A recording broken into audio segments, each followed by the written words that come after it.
வரலாற்றுக்கு முற்பட்ட காலத்துல நாட்டின் உட்பிரதேசத்தில் வாழ்ந்த மக்கள் சிப்பியலை உட்கொண்டமைக்கான காரணம். அப்ப இங்க வந்து பொதுவா என்னது கேக்குற அப்படின்னு சொன்னா, உங்களுக்கு படிச்சிருப்பீங்க. இலங்கையிட வந்து வாழ்க்கை வந்து இலங்கையில நாகரிகம் எப்படி வளர்ச்சி அடைஞ்சு நாகரிகம் என்று சொல்ற டைம்ல வந்து மனிதன் கற்காலத்திலிருந்து தொடங்கி தலைநகரங்கள் உருவாகின வரலாற்று காலம் வரைக்கும் எப்படி போனோம்னு சொல்லி நான் பாக்குற நேரத்துல 3 காலமா மெயினா பிரிச்சு பார்ப்போம். அதுல ஒண்ணு வரலாற்றுக்கு முற்பட்ட காலம், இல்லாட்டி கற்காலம் அப்படின்னு சொல்லுவோம். அடுத்து 2வது வந்து முன் வரலாற்று காலம் என்றும், 3வது வரலாற்று காலம் அப்படின்னு பார்ப்போம். அப்ப இதுல வந்து பார்த்த வேண்டிய கேட்டிக்கு என்னன்னு சொன்னா, வரலாற்றுக்கும் முற்பட்ட காலம், அதாவது கற்காலத்துல எங்களுக்கு தெரியும் என்னடா, இந்த நத்தை ஓடுகள், கடல்ல கிடைச்சிருந்த சிப்பி, இது எல்லாத்தையும் அவங்க உணவா உட்கொண்டாங்க. அதுக்கான ஆதாரங்களும் கிடைக்கப்பெற்ற. அது அப்படி உணவு உட்கொண்டதுக்கான காரணம் என்னன்னு சொன்னா, உப்ப பெற்றுக் கொள்வதற்காக வேண்டி. ஏன்னா அந்த காலத்துல இயற்கையான விதத்துல மட்டும்தான் உணவு பழக்க வழக்கங்கள் எல்லாம் இருக்கு. சரியா? இயற்கையான உணவு பழக்க வழக்கங்கள் மட்டும்தான் இருந்துச்சே தவிர, இந்த வரலாற்று காலத்துல இருந்த அந்த அளவிலான தொழில்நுட்பங்களோ, அப்படி இல்லாட்டி சமைச்சு சாப்பிடுற அளவுக்கான அந்த ஒரு உணவு பழக்கங்களும் இருக்கே இல்ல. அப்ப இயற்கையா எப்படி தாவரங்கள், விலங்குகள் எல்லாத்தையும் அவங்க வந்து உணவா உட்கொண்டாங்களோ, அதே மாதிரி இயற்கையான விதத்துல கரையோரங்கள்ல இருந்து உப்பு எடுத்துக்கொண்டாங்க. கரையோரங்கள் இருந்து அப்படின்னு சொல்லுது என்னன்னு சொன்னா, இந்த நத்தி ஓடுகள், நத்தி எச்சங்கள், அதே மாதிரி இந்த சிப்பிகள், இதுகளில் இருந்து என்ன செய்வாங்க அப்படின்னு சொன்னா, உணவுகளை இந்த உப்பை வந்து எடுத்துக்கொண்டாங்க. அப்ப அது அந்த உப்பை எடுத்துக்கொண்டது மட்டும் இல்லாம அதுக்கு கித்துல்களை, பெலிலனை, இந்த 2 குகைகளையும் ஆதாரங்கள் கிடைச்சிருக்கு. கித்துல்களை, பெலிலனையில கிடைக்கப்பட்ட ஆதாரத்தின் ஊடாக என்ன சொல்றாங்க அப்படின்றா, நத்தியிலிருந்து உப்பு அவங்க எடுத்து என்ன செஞ்சுக்காங்க, உணவுல சேர்த்து சாப்பிட்டுக்காங்கன்றதுக்கான ஆதாரங்கள் கிடைக்க பெற்றிருக்கு அப்படின்னு சொல்லுவாங்க.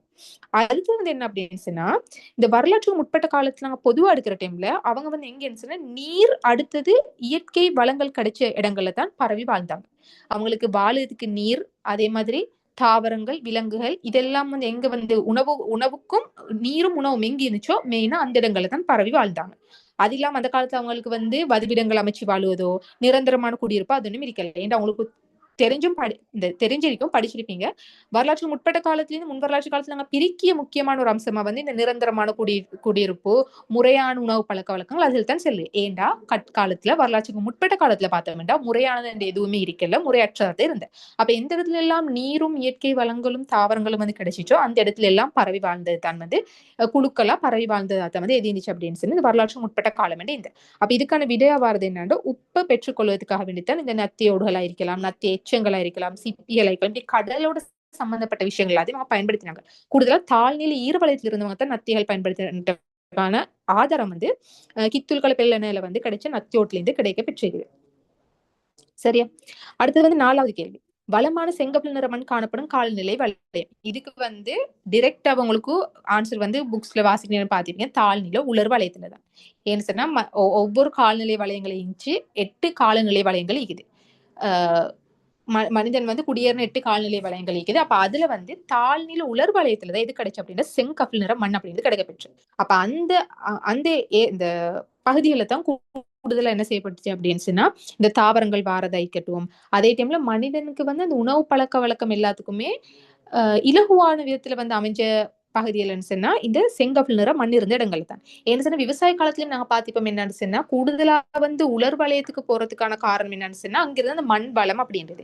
அதே தான் நாங்க வந்து கொஞ்சம் பின்னுக்கு போய் என்ன செய்யறோம் அப்படின்னு சொன்னா, முறையற்ற விதத்துல வந்து உணவுக்காக வேண்டி இருந்தாங்க அப்படின்ட்டு வளமான மண்ணை வந்து எங்க பாக்குறோம் அப்படின்னு வரலாற்றுக்கு முற்பட்ட காலத்திலயும் பார்க்க தாழ்நிலை உலர் வலயம். அடுத்தது 5வது கேள்விக்கு போனோம்டா, குலம் எனும் சமூக அமைப்பில் பிரதானியாக விளங்கியவர்.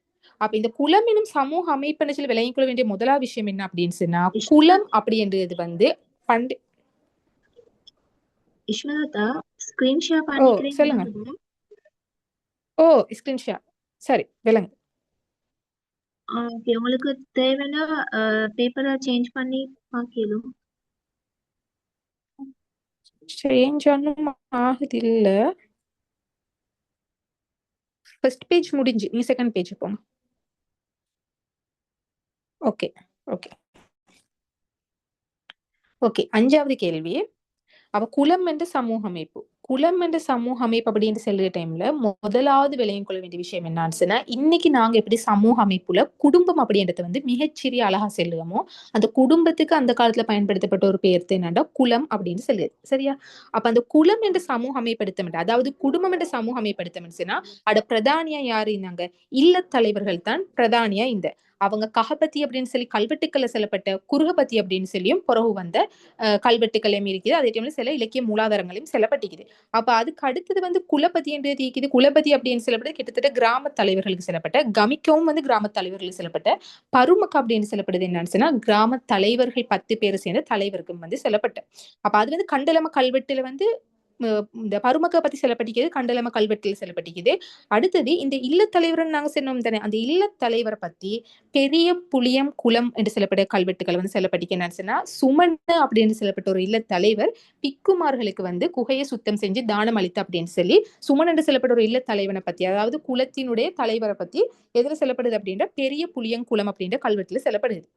அடுத்தது சில நிகழ்வுகள் தந்திக்குது, ஏபிசிடி நிகழ்வுகள் தந்திக்க நிகழ்வோட தொடர்பு படுத்தி கேட்டிக்குது. அப்ப 6வது கேள்வி என்ன சொல்லுது அப்படின்னா சித்துல்பவ கொரவக்கல பிரதேசத்தில் கிடைக்கப்பெற்ற கல்வெட்டில் குறிப்பிடப்பட்டுள்ள விடயங்களும் தொடர்புடைய விடய தொகுதி. இந்த சித்துல்பவ கொரவக்கல என்று இந்த பிரதேசத்துல கண்டெடுக்கப்பட்ட கல்வெட்டு முதலாவது என்னன்னு பார்த்தோம்னா அஞ்சாவதுக்கு என்ன விட அப்ப முதலாவது இல்லத்தலைவன். இல்லத்தலைவன் என்ற குலம் அப்படின்றது வந்து குடும்பம் அப்படின்றது அந்த காலத்துல செல்லப்பட்டதுதான் குலம். அப்ப அந்த குலத்திட பிரதானி என்றது வந்து இல்லத்தலைவன் முதலாவது வீடு.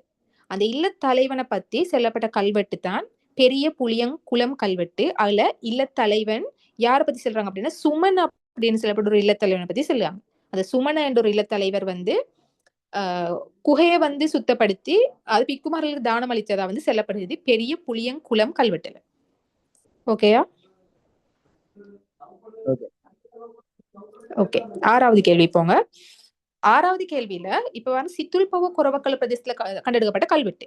இந்த சித்துல்பவ கொரவக்கல பிரதேசத்துல கண்டெடுக்கப்பட்ட கல்வெட்டுல முதலாவது என்ன செல்லுன்னு சொல்லி பார்க்கணும். அந்த கல்வெட்டு என்னத்தை செல்லுது அப்படின்னு சொன்னா 3 நபர்களை பத்தி செல்லுது. கமிக்க சிவ, கமிக்க சுமன, கமிக்க சத்தன அப்படின்னு சொல்லப்பட்டு 3 கிராம தலைவர்கள் ஒன்றிணைஞ்சு என்ன செய்யறாங்க அப்படின்னு சொன்னா பிக்குமார்களோட சேமலனுக்காக வேண்டி குகையை வந்து சுத்தம் செஞ்சு தானமா கொடுத்தாங்க அப்படின்னு சொல்லக்கூடிய கல்வெட்டு சித்துல்பவ கொரவக்கல கல்வெட்டு. அப்ப இந்த சித்துல்பவ கொரவக்கல கல்வெட்டு கிராம தலைவர்கள் சம்பந்தப்படுத்தி செல்ல கல்வெட்டு, கமிக்கமார பத்தி செல்ல கல்வெட்டு. அதோட தொடர்புடைய விடய தொகுதி அப்படின்றா அதுக்கு வரப்போறது இந்த ABCD 4ல அந்த கிராம தலைவர்கள் தொடர்பானது வந்து பொது நிகழ்வுகளின் போது கிராமத்தை பிரதிநிதித்துவப்படுத்தல், அது வந்து கமிக்கைத்தான் வரும். அடுத்தது D என்றது இல்லத்தலைவர்ல இருந்து தெரிவு செய்யப்படல். ரெண்டுமே வந்து யாருக்கு வாருது அப்படின்ற கிராம தலைவர் கமிக்கன்றதுக்கு வாரு. என்ற இல்லத்தலைவர்கள் தான் வந்து முதலாவது படி. அந்த இல்லத்தலைவர்கள் இருந்து தெரிவு செய்யப்படுவரா தான் யார் இப்ப அப்படின்னு சொன்னா கமிக்கன்ற கிராம தலைவரை இப்ப. அப்ப ஏயும் டியும் தான் இதுக்கு வரும் அப்படின்னு சொன்னா சித்துல்பவ கொரவக்கல பிரதேசத்துல கலக்கப்பட்ட கல்வெட்டோட தொடர்புடையது. அடுத்து தம்புல கண்டலம கொல்கல் கந்து கொத்கல் கந்த பிரதேசத்தில் கிடைக்கப்பெற்ற கல்வெட்டில் குறிப்பிட்டுள்ள விடயங்கள் தொடர்புடைய விடய தொகுதி. அப்ப நான் ஏற்கனவே சொன்ன என்ன அப்படின்னு சொன்னா கண்டலம பிரதேசத்துல கண்டெடுக்கப்பட்ட கல்வெட்டு எதை பத்தி செல்லுது அப்படின்னா பருமக்க பத்தி செல்லுது. பருமக்க அப்படின்னு சொல்லாக்கள் வந்து கமிக்க கிராம தலைவர்கள் 10 பேரை சேர்த்து அவங்களுக்கான ஒரு தலைவர் தான் யார் இப்ப அப்படின்னு சொன்னா பருமக்க வாய்ப்பாரு. அப்ப அவரோட சம்பந்தப்பட்டதுன்னு சொன்னா பீவரும் குலத்தொகுதி ஒன்றில் வாழும் மக்களின் நலன் கருதி தீர்மானம் எடுத்து குலத்தொகுதியை நிர்வகிக்கவரா தான் பருமக்க இப்பரு. கமிக்க வந்து கிராமத்துக்கு தான் தலைவர். ஆனா பல கிராமங்களை வந்து சேர்ந்து ஒரு நிர்வாகம் எப்ப உருவாகம் எடுச்சுன்னா அது வந்து குலங்களை அடிப்படையாக கொண்டு வர செல்ல என்ற குலத்தை சுத்தி தான் வந்து குடியேற்றங்கள் வந்து போக போக அப்படியே வளர்ச்சி அடைஞ்சு கொண்டு போனேன். அப்படியான ஒரு குலத்தொகுதியை நிர்வகிக்கிறது வந்து இந்த பருமக்கள். அடுத்தது வந்து என்னன்னு சொன்னா படகு துறைகள்ல வரியறவிடல் மற்றும் சொத்துக்களை கொண்டிருத்தல். பொதுவா வந்து சமூகத்துல செல்வந்தர்களா சொத்துக்களை வச்சிருந்தவங்க தான் வந்து செல்வாக்குடையவர்களா தான் இந்த பருமக்கவா வந்து இருந்தாங்க. ஏன்னு சொன்னா அந்த காலத்தை பொறுத்தவரையில சில கல்வெட்டுக்களை வந்து அரசன் அப்படின்னு சொல்லியும் பருமக்கமார் அவங்கள அறிமுகப்படுத்திக்காங்க. போதி சத்தூர் அப்படின்னு அறிமுகப்படுத்திக்காங்க. அப்ப அந்த அளவுக்கு பருமக்கமார் தான் வந்து அரசன் என்று சொல்லப்பட்ட தோற்றத்துக்கு முன்னால அரசுன்ற தோற்றத்துக்கு முன்னால பருமக்கமார் தான் வந்து அதிகாரத்தில் உயர்ந்தவங்களா இருந்தாங்க. அப்ப அதனால தான் அவங்க வந்து எப்பவுமே சமூகத்துல சொத்துடையவர்களா செல்வாக்குடையவர்களா தான் யார் இருந்தாங்க அப்படின்னு சொன்னா இந்த பருமக்கமார் இந்த. அப்ப இதுக்கு வந்து வீடு என்ன வரப்போற அப்படின்னா தம்புள்ள கண்டலம கல்வெட்டு என்னத்தை பத்தி செல்லுது பருமக்க பத்தி செல்லுது. அப்ப பருமக்கோட தொடர்புடையது BC அந்த 2 கூற்றும் தான் வந்து அதோட தொடர்புடையதா இருக்குது.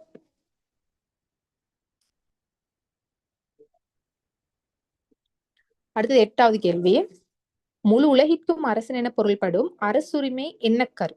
அந்த அரசுரிமை என்னக்கரு என்னன்னு சொன்னா அதை பாக்குறதுக்கு முன்னால எங்களுக்கு தெரியும் இப்ப வரைக்கும் பாத்துக்கணும் வந்தோம் என்னன்னு சொன்னா, ஃபர்ஸ்ட்டுக்கு வந்து குலத்தலைவர் வார, அதுக்கப்புறம் கிராம தலைவர் வார, அதுக்கப்புறம் அந்த கிராம தலைவர் 10 பேருக்கு சேர்ந்து ஒரு தலைவரா பருமக்க வார. அப்ப இப்படி வந்து கொண்டிருக்கிற டைம்ல இந்த பருமக்க என்று அவங்க ஒரு கட்டத்துல எப்படியா மாறுறாங்க அப்படின்னா, சனத்தொகையெல்லாம் பெருசா அதிகரிச்சு கொண்டு போற நேரத்துல ஒரு அரசன் அப்படின்ற ஒரு இடத்துக்கு வராங்க. என்ற ஒரு அரசு வந்து உருவாகுது.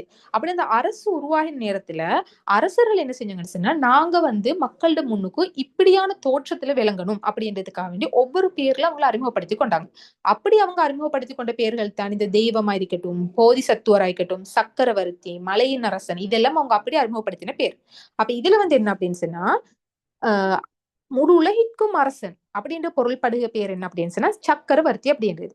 சக்கரவர்த்தி மூலமா அவங்க செல்ல வர விஷயம் என்னன்னு சொன்னா, இந்த நாட்டுக்கு மட்டும் அப்படி இந்த நிர்வாகத்துக்கு மட்டுமோ நான் வந்து அரசன் இல்லை, நான் முழு உலகத்துக்கும் அரசன் அப்படின்ட்டு. உதாரணங்களுக்கு என்னத்தை செல்லலும் அப்படின்னு சொன்னா, நிசங்க மல்லன் செல்லலும். நிசங்க மல்ல மன்னனை பொறுத்தவரையில பெரும்பான்மையான அவனுடைய கல்வெட்டுகள்ல எப்படி வந்து பொறிக்கப்பட்டிருக்கும் பெயர் காளிங்க சக்கரவர்த்தி பெருமாள். காளிங்க சக்கரவர்த்தி பெருமாள் தான் செல்லப்பட்டிருக்கிறது. ஏண்டா அவன் சக்கரவர்த்தி என்றது மூலமா செல்ல வர விஷயம் என்னன்னு சொன்னா, நான் முழு உலகிற்குமான அரசன் அப்படின்னு. அப்ப அதனால சக்கரவர்த்தியான அதுக்கான விதை.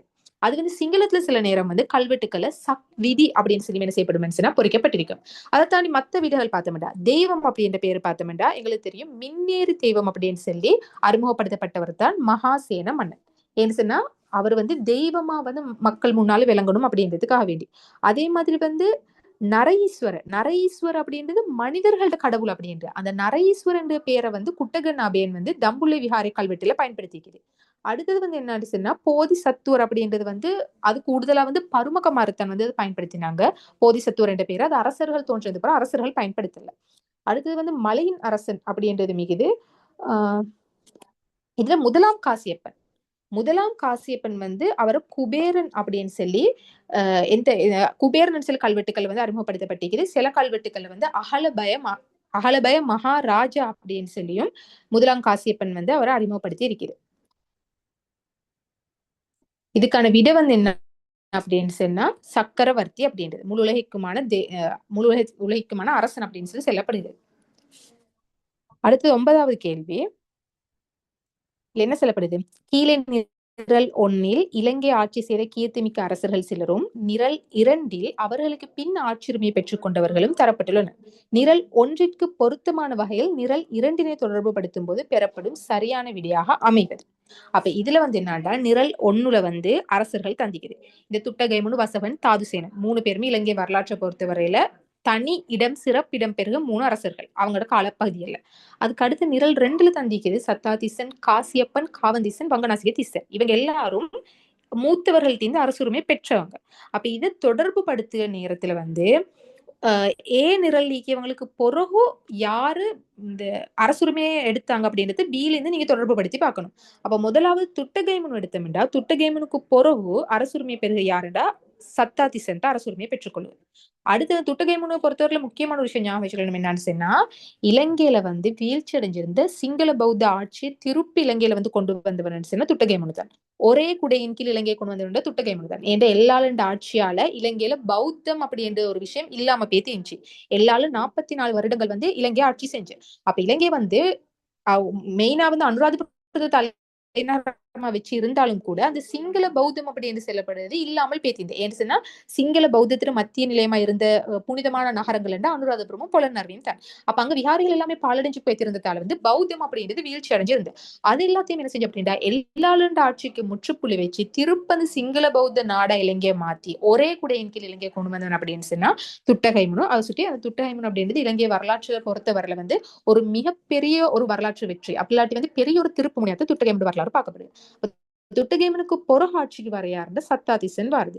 அடுத்த 2வது வசவனுக்கு பொறகு ஆட்சிக்கு வருது வங்கநாசிக திசன். வசவனோட மகன் வங்கநாசிக திசன். 3வது வந்து யார் அப்படின்னு சொன்னா தாதுசேனுக்கு பிறகு ஆட்சிக்கு வர யாருன்னு சொன்னா காசியப்பன் வாரு.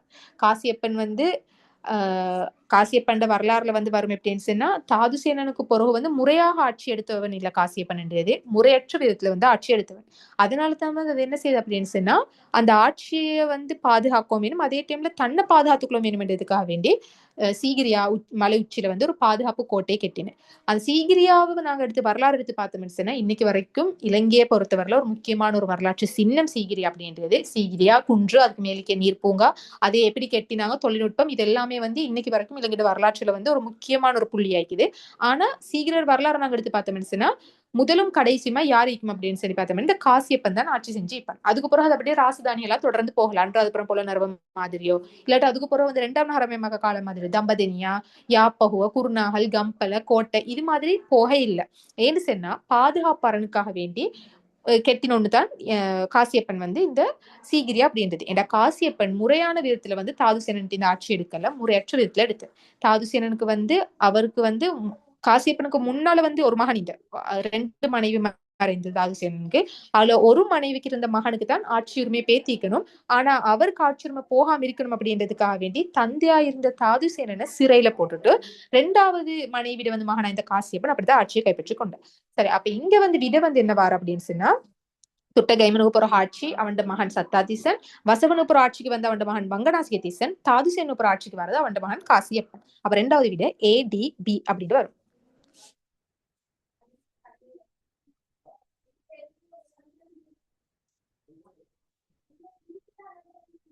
சரி, 10வது கேள்வி போவோம். 4ஆம் உதய மன்னனின் சொரபொரவாவி தூண் கல்வெட்டில் குறிப்பிடப்பட்டுள்ள விடயம். இந்த 4ஆம் உதய மன்னன் சொரபொரவாவி தூண் கல்வெட்டுன்றதுக்கு இன்னொரு பேர் இருக்குது. என்னன்னா பதுளை தூண் கல்வெட்டு அப்படின்னு சொல்லி சொல்லுவோம். பதுளை தூண் கல்வெட்டு. அப்ப அதுல மெயினா என்ன சொல்லப்பட்டுச்சு அப்படின்னு சொன்னா ஹோப்பிட்டிகாம சந்தையோட நிர்வாகம் தான் சொல்லப்பட்ட. ஹோப்பிட்டிகாம அப்படின்ற சந்தையோட நிர்வாகம், அது எப்படி நிர்வாகம் பண்ணணும் அப்படின்ற விஷயம் தான் சொல்லப்பட்டேன். அப்ப முக்கியமா வந்து அந்த கல்வெட்டுல 4 நிபந்தனைகள் சொல்லப்பட்டுச்சு. முதலாவது நிபந்தனை என்ன சொல்லப்பட்டுச்சுன்னா சந்தைக்கு வரும் வண்டிகள் அல்லாம சந்தையை கடந்து போற எந்த ஒரு வண்டிகள் இருந்தும் வரி வசூலிக்க கூடாது அப்படின்றது முதலாவது நிபந்தனையாகும். 2ஆவது நிபந்தனை என்ன சொல்லப்பட்டுச்சு அப்படின்னு சொன்னா வெற்றிலை மாதிரி சூரிய ஒளி படாம வந்து வியாபாரம் செய்ய வேண்டிய பொருட்களுக்கு தானே அதுகளை வந்து என்ன செய்யணும் அப்படின்னு சொன்னா ஒளியிலிருந்து பாதுகாக்கப்பட்ட மண்டபத்துக்கு கீழே மட்டும்தான் வியாபாரம் நடக்கணும் அப்படின்னு சொல்லியும் 3வது சொல்லப்பட்டுச்சு நோன்மதி போயா தினங்கள்ல வந்து வியாபாரம் நடக்காது அப்படின்றும் 4வது அனுமதிக்கப்பட்ட நிறையல் அதாவது தராசு இந்த நிறை பாக்குது அதில் அனுமதிக்கப்பட்டது மட்டும்தான் பயன்படுத்த முடியும் அப்படின்னு சொல்லப்பட்டது. இதை 4ஐயும் தாண்டி இன்னொரு விஷயம் சொல்லப்பட்டுச்சு என்னன்னு சொன்னா அவங்களோட நிபந்தனையும் தாண்டி போயா நோன்மதி தினங்கள்ல வந்து வியாபாரம் செய்யப்பட்டுச்சுன்னு சொன்னா அதுக்கு அபராதமா என்ன செய்யப்படணும்டா மகியங்கன விகாரைக்கு விலக்கேற்றதுக்கு போதுமான அளவு எண்ணெய் வந்து வழங்க வேண்டும் அப்படின்னு சொல்ற நிபந்தனைகள் தான் இந்த பதுளை தூண் கல்வெட்டு. அவ்வளாட்டி 4ஆம் உதய மன்னன் சொரபொர வாவி தூண் கல்வெட்டுல செல்லப்பட்ட. அப்ப இதுக்கு விடியா வாரது வந்து முதலாவது விட சந்தை நிர்வாகம் தொடர்பான சட்ட திட்டங்கள் செல்லப்பட்டிருந்துச்சு.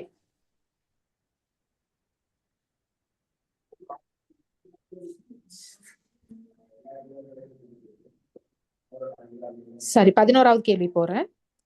பண்டைய இலங்கையில் வர்த்தகத்தின் பொருட்டு கிரேக்க மெசிடோனிய பிரதேசங்களில் இருந்து வந்த வர்த்தகர்கள்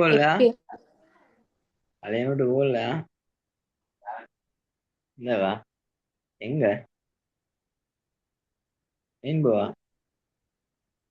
ஓட்டெடுத்தா உங்களோட மைக்க மியூட் பண்றீங்களா? பாசி. ஓகே,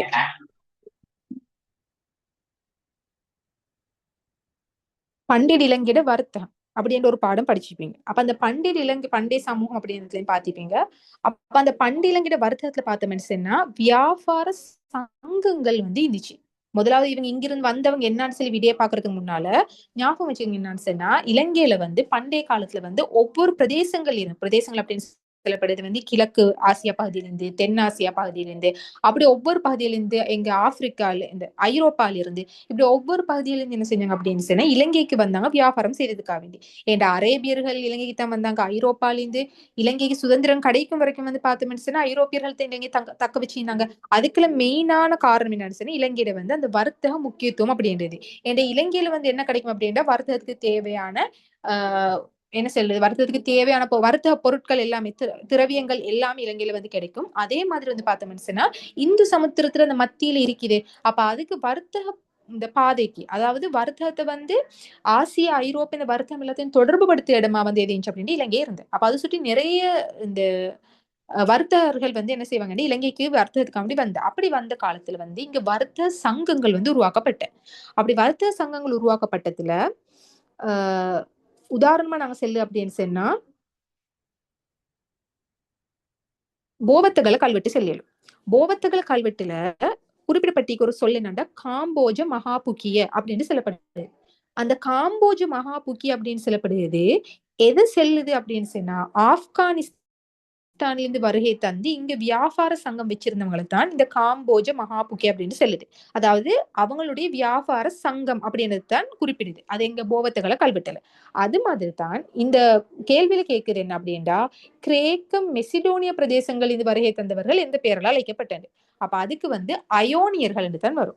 அயோனியன்கள் அப்படி இல்லாட்டி அயோனியர்கள் அப்படின்ற பேர்ல தான் கிரேக்கம் மற்றும் மெசிடோனிய பிரதேசங்கள் இருந்து வந்தவர்கள் வந்து அழைக்கப்பட்ட. அவங்க கிரேக்க மெசிடோனியா மட்டும் இல்ல பல பகுதியில் இருந்தும் ஐரோப்பா அதே மாதிரி வந்து கிழக்காசியா தென்கிழக்காசியா அப்படியான எல்லா பகுதியில இருந்தும் பண்டைய காலத்துல வர்த்தகத்துக்கான இலங்கைக்கு வந்தவங்க மட்டும் இல்லாம அவங்க சங்கங்களை உருவாக்கிதான் வந்து என்ன செஞ்சாங்க அப்படின்னு சொன்னா வர்த்தகம் செஞ்சுக்காங்க. அதுக்கான நிறைய ஆதாரங்கள் வந்து இலங்கையோட தென் மாகாண பகுதிகள் எல்லாம் வந்து கிடைக்க பெற்றிருக்கு.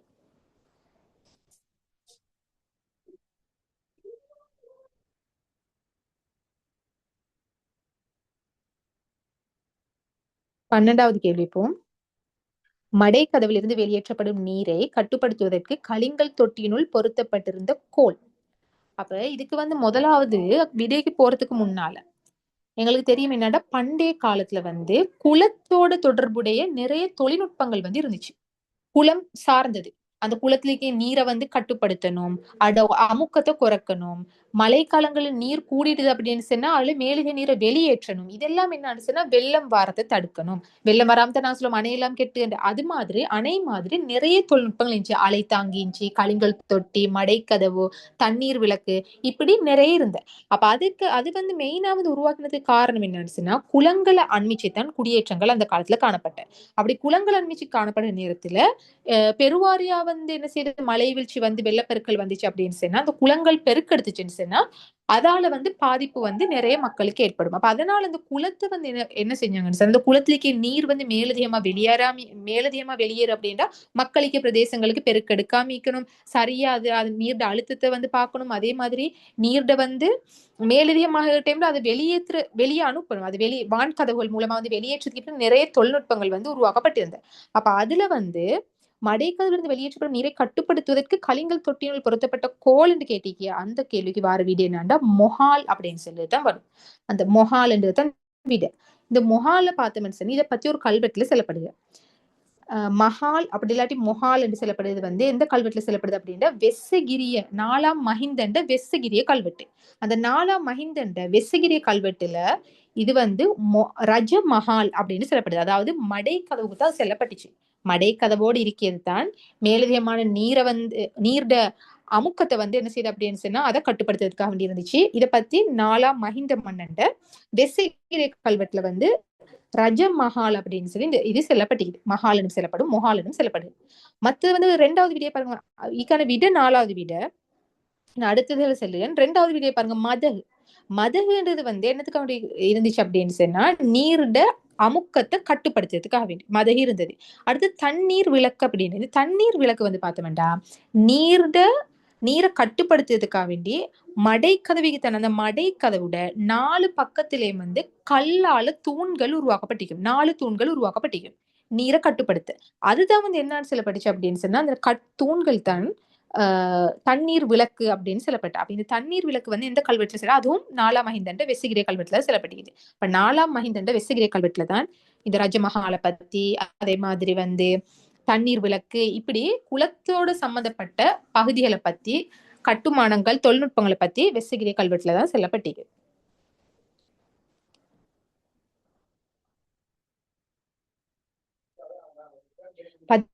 மூணாவது கேள்வி பண்டைய காலத்தில் நீளத்தை அளப்பதற்கு பயன்படுத்தப்பட்ட மிகச்சிறிய அலகு.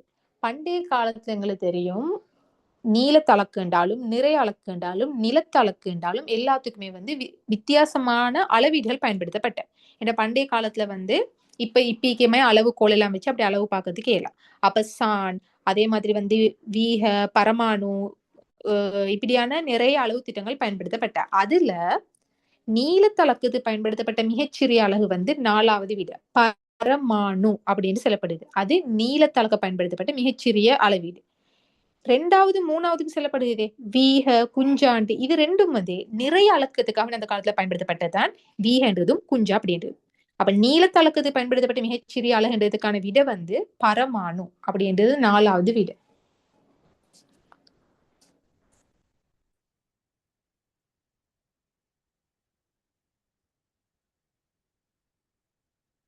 பதினாலாவது கேள்வி, மருத்துவ குணமுடைய இலைகளை கொண்டு தயாரிக்கப்பட்ட கஞ்சி வகை.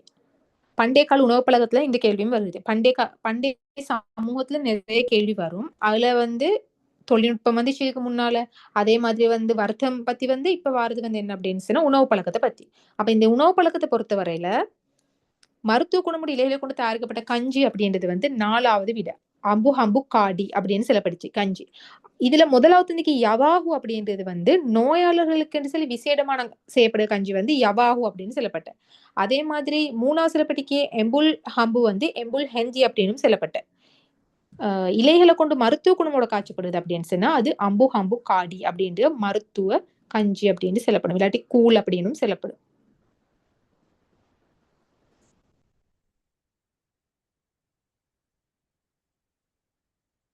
பதினஞ்சாவது கேள்வி, இந்து சமுத்திர பகுதியில் நடைபெற்று வந்த சர்வதேச வர்த்தகம் கிபி 6ஆம் நூற்றாண்டின் பின்னர் யாருடைய கைகளுக்கு மாறியது? அது வந்து அரேபியர் கைகளுக்கு தான் போனது. கிபி 6ஆம் நூற்றாண்டிலிருந்து 9ஆம் நூற்றாண்டு வரைக்கும் வர்த்தகம் அப்படின்றது வந்து யாருடைய காலடிக்கையில் இருந்துச்சு, யாருடைய அதிகாரத்துக்கு இருந்துச்சுன்னா அரேபியர்களுடைய அதிகாரம். அந்த காலம் வந்து அரேபியர்கள் தான் வந்து வர்த்தகத்துல உச்சத்துல இருந்து அவங்கள்ட்ட எல்லா பகுதியும் கைப்பற்றி இருந்து.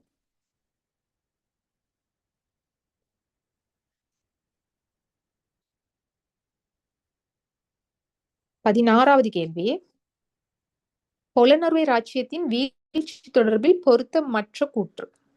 பொலன்னறுவை அனுராதபுரம் 1ஆம் நகரமயமாக்க காலத்துல வாரது. அதே மாதிரி இலங்கையினுடைய முதலாவது 2 தலைநகரங்கள்.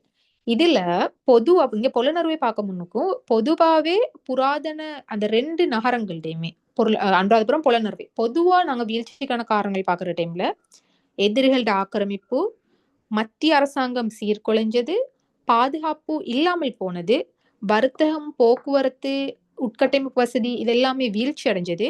அதே மாதிரி மக்கள் வந்து வேறு இடங்கள் நோக்கி புலம்பெய்ந்தது. அது வந்து எதிரிகளோட ஆக்கிரமிப்பு அளிக்கலாம், அரசருடைய மத்திய அரசாங்கம் சீர்குலைஞ்சு வைக்கலாம். அப்படியான காரணங்களால வேறு இடங்களுக்கு வந்து மக்கள் இடம்பெயர்ந்தது. இதுகள் மூலமா என்ன செய்யப்பட்டுச்சுன்னா பொதுவா வந்து இதுகள் தான் காரணம் வைக்குது அனுராதபுரம் பொலனறுவை 2டையுமே வீழ்ச்சிக்கான காரணம். இதுல பொலனறுவை ராச்சியத்துல வீழ்ச்சிக்கான காரணம் அப்படின்னு சொல்லி தொடர்புல பொருத்தமற்ற கூற்று அப்படின்னு பாக்குற நேரத்துல முதலாவது பாருங்க, பலவீனமான ஆட்சியாளர்கள் ஆட்சிப்பிடம் எரியும். அது சரி. ஏண்டா பொலனறுவை ராச்சிய காலத்தை பொறுத்தவரையில இறுதி கட்டங்கள்ல வந்து பலவீனமான அரசர்கள் ஆட்சிப்பிடம் ஏறினாங்க. 3 மாசம் 6 மாதம் 9 மாதம் இந்த 12 மாதம் அப்படியான காலப்பகுதிக்கு ஒருக்க ஒவ்வொரு அரசர்கள் மாறி மாறி ஆட்சி செஞ்சாங்க. அப்ப அப்படியான ஒரு பலவீனமான ஆட்சி இருந்தது பொலனறுவை வீழ்ச்சிக்கு காரணம்.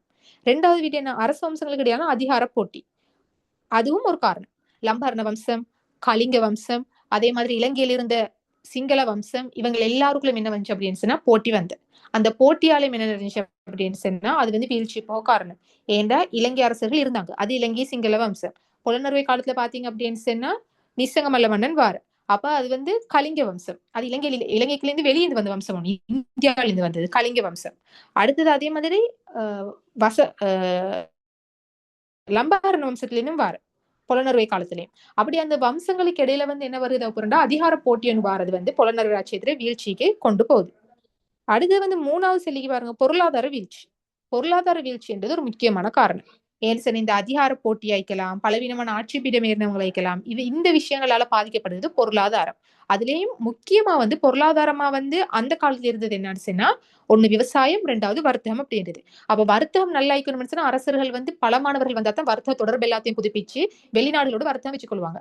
இப்ப பராக்கிரமபாவோட காலம் ஐக்கியலும், அதே டைம்ல வந்து நிசங்கமல்லண்ட காலம் ஐக்கியம் அப்படியான சில முக்கியமான அரசர்களோட காலத்துல பார்த்தோம்னு இந்த சீனா, அரேபியா இங்க எல்லாம் வெளிநாடுகள்ல வந்து என்ன செஞ்சுப்பாங்க அப்படின்னா வர்த்தக தொடர்பு வச்சுப்பாங்க.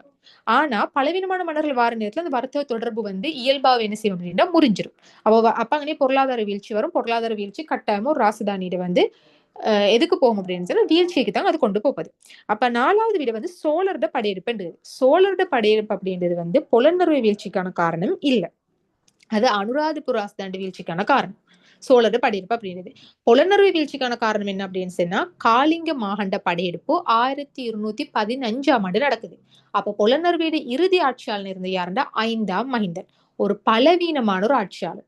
அந்த பலவீனமான ஆட்சியாளர் 5ஆம் மகிந்தன் காலத்துலதான் 1215ஆம் ஆண்டு கலிங்க மாகாண் படையெடுத்து கலிங்க மாகாண் வந்து இலகுவாவை என்ன செஞ்சு கொண்ட அப்படின்னு சொன்னா ஆட்சியை கைப்பற்றி கொண்ட 5ஆம் மகிந்தன் தப்பி ஓடுது. அப்ப இப்படி இதனால தான் வந்து என்ன செய்யுது அப்படின்ற புலனறுவை ஆட்சியம் வந்து வீழ்ச்சி அடையுது. அது பிறகு தென்மேற்கு நோக்கி ராசதானிகள் நகர்ந்து போகுது. அப்ப இதுல தொடர்பு பொருத்தமற்ற கூற்று அப்படின்றதுக்கு 16க்கு விடையா வருது என்னன்னு சொன்னா சோழரோட படையெடுப்பு. என்ற சோழரோட படையெடுப்பு வந்து புலனறுவை ராஜ்யத்தின் வீழ்ச்சி இல்ல, அது வந்து அனுராதபுர ராஜ்யத்துல வீழ்ச்சி தான் சோழரோட படையெடுப்பு.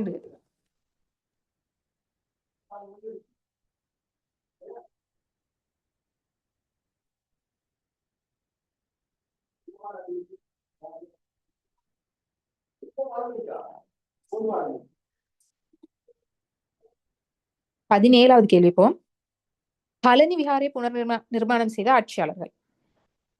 புனர் நிர்மாணம் அப்படின்னு பார்க்க நேரத்துல இலங்கையில வந்து முதலாம் நகரமயமாக்க காலமிக்கு தானே அனுராதபுரம் புலனறுவை, இந்த 2 காலத்திலையும் தான் வந்து கூடுதலா விகாரைகள் கெட்டப்பட்ட, குளங்கள் கெட்டப்பட்ட. 2ஆம் நகரமயமாக்க காலத்துக்கு போனோம்டா தம்பதினியால ஆரம்பிச்சு கோட்டை வரைக்கும் புனர் நிர்மாணம் தான் கூடுதலா இருக்கும். விகாரைகளை ஐக்கலாம், குளங்களை ஐக்கலாம், கெட்டப்பட்டது குறவு, புனர் நிர்மாணம் தான் வந்து கூடுதலா செய்யப்பட்ட. அப்ப அதுல ஒண்ணுதான் இந்த கழனி விகாரை அப்படின்றது. கழனி விகாரை புனர் நிர்மாணம் செய்த ஆட்சியாளர் வந்து யாருண்டா 3ஆம் விஜயபாகு.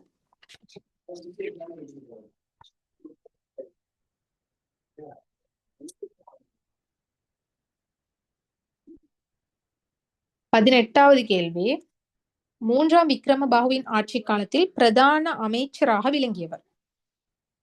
3ஆம் விக்ரமபாகு அப்படின்னு சொல்லுது வந்து இந்த கம்பளை ராஜ்யம்.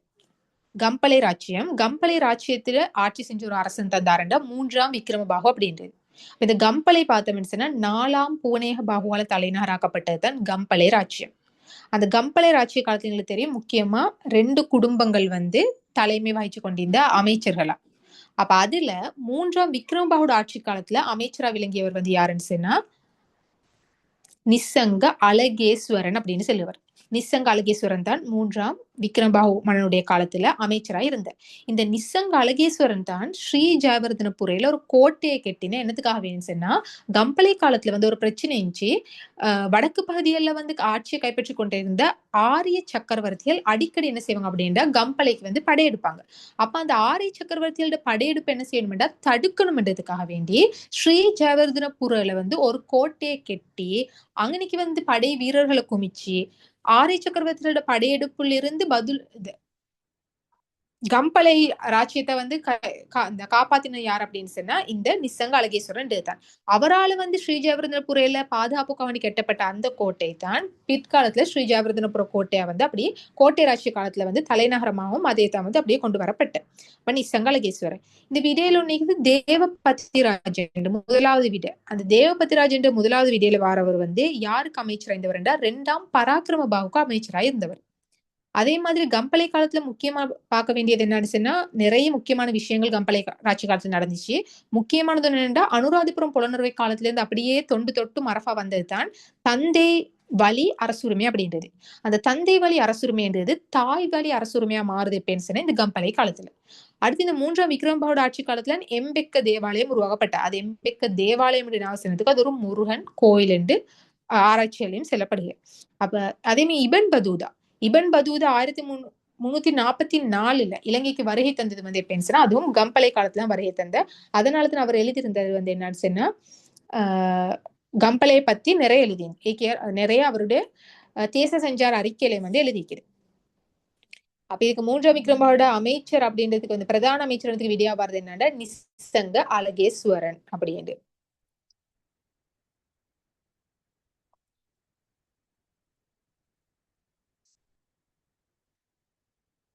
அடுத்து 19வது, இரண்டாம் நகராக்க காலப்பகுதியில் எழுதப்பட்ட நூல்கள் சில நிரல் ஒன்னிலும் அவற்றில் உள்ளடங்கியுள்ள விடயங்கள் நிரல் இரண்டிலும் தரப்பட்டுள்ளன.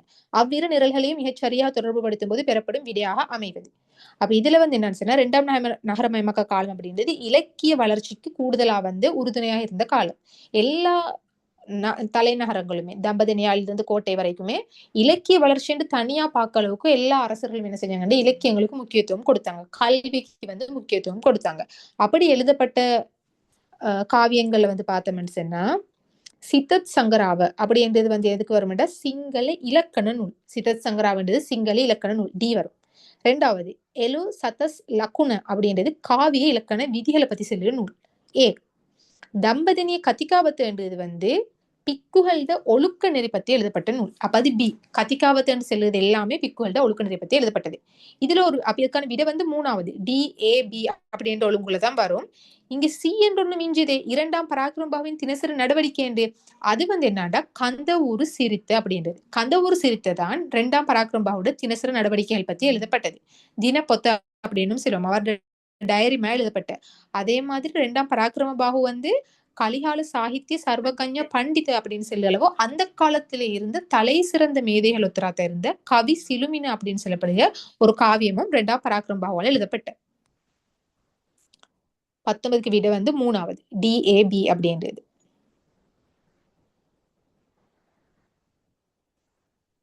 இருபதாவது மறுமலர்ச்சி காலத்தில் சித்திர கலைஞராகவும் கவிஞராகவும் விஞ்ஞானியாகவும் பொறியியலாளராகவும் உலக புகழ் பெற்ற கலைஞர் யார்?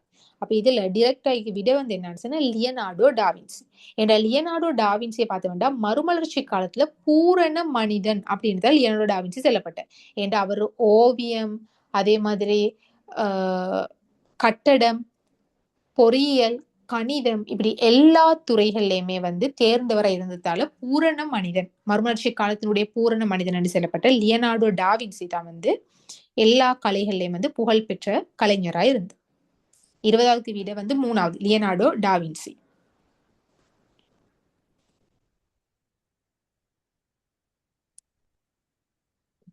இருபத்தொன்னு 22 கீழே ஏ தொடக்கம் F வரை ஐரோப்பிய கட்டடக்கலையின் பண்புகள் சில தரப்பட்டுள்ளன. அவற்றை வாசித்து விளங்கி வினா 21, 22 ஆகியவற்றிற்கு விடை அளிக்க. 21வது என்ன சொல்லிக்குது, மேலே குறிப்பிடப்பட்டவற்றுள் ரோம கட்டடக்கலை அம்சங்களை மாத்திரம் கொண்டு விடை தொகுதி. அப்ப இந்த ரோம கட்டடக்கலை அம்சங்கள் அப்படின்றது மறுமலர்ச்சி காலத்துக்குள்ள வாரது. ஐரோப்பால இருண்ட யுகத்திலிருந்து மறுமலர்ச்சி வந்தது அப்படின்னு சொன்னா, இருண்ட யுகத்திலிருந்து மக்கள் கல்வியின் பக்கம் பேத்து ஒளியிட பக்கம் பேத்து ஒரு புது யுகம் வந்தது அப்படின்னு சொன்னா அது மறுமலர்ச்சி காலத்துல. அப்ப அந்த மறுமலர்ச்சி காலத்துல அதுவரை காலமும் அந்த இருண்ட யுகம் அப்படின்னு சொல்லி நிலமானிய சமுதாயம் என்ற பிரபுக்கள் நிலத்தை அடிப்படை வச்சு ஆட்சி செய்த சமுதாயம்.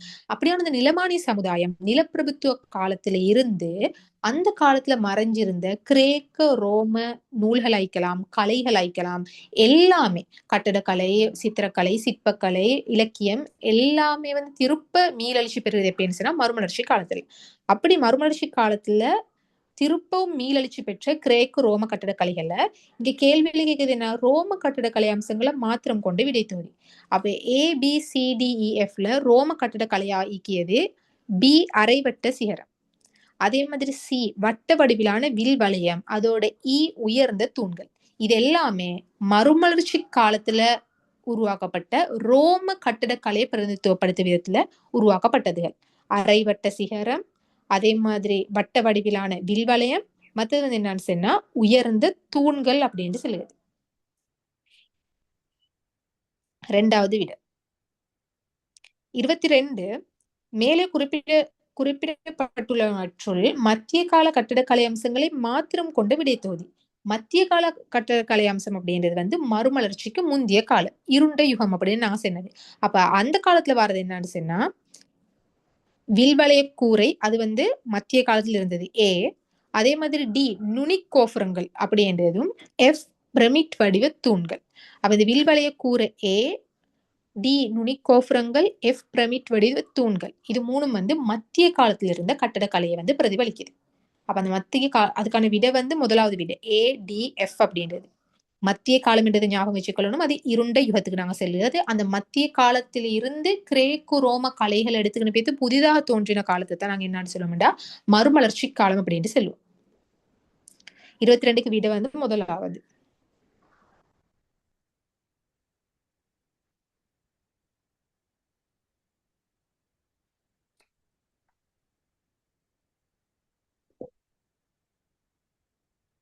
இருபத்தி மூணாவது கிறிஸ்துக்கு பின் 1505 போர்த்துகே மன்னனால் கிழக்கு நாடுகளின் ராச பிரதிநிதியாக நியமிக்கப்பட்டவர் யார்? 1505 கிழக்கு நாடுகளோட ராச பிரதிநிதியாக நியமிக்கப்பட்டவர் முக்கியமா வந்து என்னன்னு சொன்னா இலங்கை இந்தியா எல்லாத்தையும் கண்டுபிடிக்கணும் என்று சொல்லி ஒரு நிபந்தனை கீழே நியமிக்கப்பட்டவர் வந்து பிரான்சிஸ்கோ டி அல்மேடா அப்படின்ற முதலாவது வீடு. Francisco de Almeida.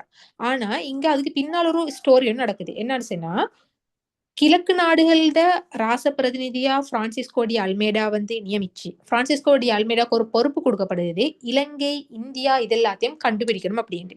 ஏன்னு சொன்னா புதிய வர்த்தகத்துக்கான புதிய இடத்தை தேடி வராங்க. இலங்கையத்தான் மெயினா தேடி வராங்க. அப்படி பிரான்சிஸ்கோ டி அல்மேடாக்கு பொறுப்பு கொடுத்திருந்த நேரத்துல அவரோட மகன் தான் யாருண்டா லோரன்சோ டி அல்மேடா அப்படின்றவரு. அந்த லோரன்சோ டி அல்மேடா என்ன செய்யறாரு அப்படின்னு சொன்னா அவரு ஒரு புயல் காத்துல அவர் ஒரு வேற பயணம் போறவர் புயல் காத்துல என்ன செஞ்சார் அப்படின்னு சொன்னா காலி முகத்திடலுக்கு வந்து சேர்ந்த நேரத்துல தான் அதுக்கு பிறகுதான் அவங்க என்ன செஞ்சாங்கன்னா இலங்கையை அவங்களுக்கு தெரியாமே வந்து புயல்ல வந்தது பிறகு இலங்கையை வந்து கண்டுபிடிச்சு கொண்டு அதுக்கு பிறகுதான் வந்து என்ன செய்யறா போர்த்துகேயர்கள் இலங்கைக்கு வாரத்துக்கு ஸ்டார்ட் பண்ண. அப்ப என்னதான் லோரன்சோ டி அல்மேடா மகன் வந்து இலங்கையில புயல்ல சிக்கி மகன் இலங்கையை கண்டுபிடிச்சு இருந்தாலும் அதுக்கான பொறுப்பு கொடுக்கப்பட்டு கிழக்கு நாடுகளோட ராச பிரதிநிதியா நியமிக்கப்பட்டவர் யாருண்டா பிரான்சிஸ்கோ டி அல்மேடா அப்படின்றவர். அடுத்தது வந்து 2வது வீடியோ வாஸ்கோட காமாண்டவர் வந்து கள்ளிக்கோட்டையை கண்டுபிடிச்சாரு. கள்ளிக்கோட்டைக்கு வந்து அவர் சொன்ன முதலாவது வாசகம் என்னன்னு சொன்னா நான் வர்த்தகத்தையும் கிறிஸ்தவர்களையும் தேடி வந்துள்ளேன் அப்படின்னு சொன்னாரு. அப்ப அவரு முக்கியமான ஒரு ஆள்.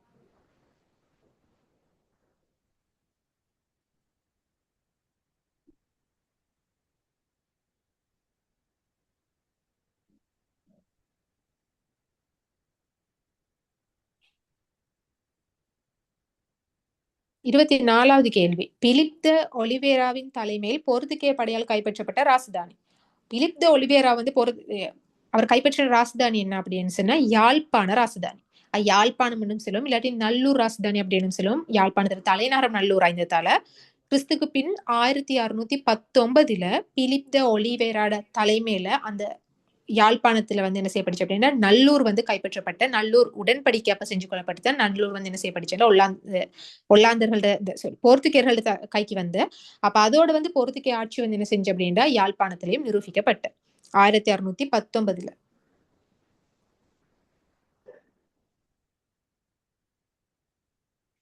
இந்த வீடியோல பாத்தீங்கன்னா சார் ஐயமைக்கு கோட்டைக்கு கண்டி முக்கியமானது. ஏன்னா கண்டியை பொறுத்தவரையில பிரித்தானியர்கள் மட்டும் தான் கண்டியை கைப்பற்றி கொண்டு பிரித்தானியர்களுக்கு முன்னுக்கு வந்து போர்த்துகேயர் அழைக்கலாம் ஒல்லாந்தர் அழைக்கலாம் கண்டியோட வந்து நிறைய தடவை படையெடுத்து கண்டி அரசர்களோட வந்து சில பேர் உடன்படிக்கை மூலமா இன்னும் சில பேர் முரண்பாடு மூலமா எல்லாம் கண்டியை கைப்பற்றிக் கொள்ள பார்த்தாலும் கண்டி கைப்பற்றிக் கொள்ள முடிய சரியான முறையில கைப்பற்றிக் கொள்ள இல்லாம போனேன்.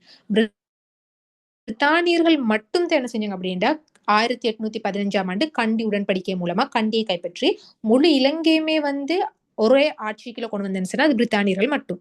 அதுக்கு முன்னால வந்து போர்த்துகேயர்களை பார்த்தோம் அப்படின்னு சொன்னா 4 தடவை படையெடுத்து பேத்திருக்காங்க. தந்துரை ஆயிக்கலாம் 1694, அதே மாதிரி பழனி ஆயிக்கலாம் 1602.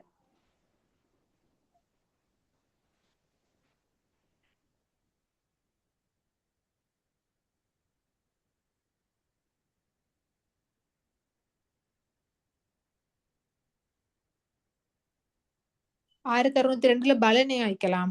மத்தது வந்து என்ன அப்படின்னு சொன்னா 1630 நடந்த ரந்தனி வேலை படையெடுப்பு ஆயிக்கலாம்.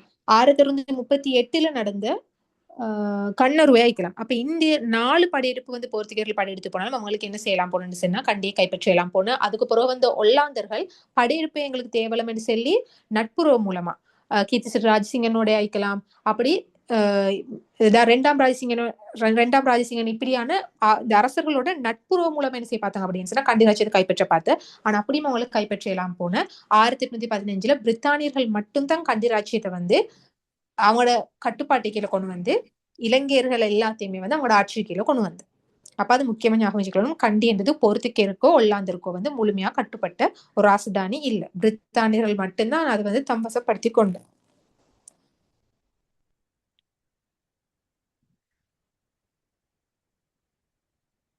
இருபத்தி அஞ்சாவது அந்த போர்களோட போர்த்துகேட்ட படையெடுப்பு சம்பந்தமான ஒரு கேள்விதான்.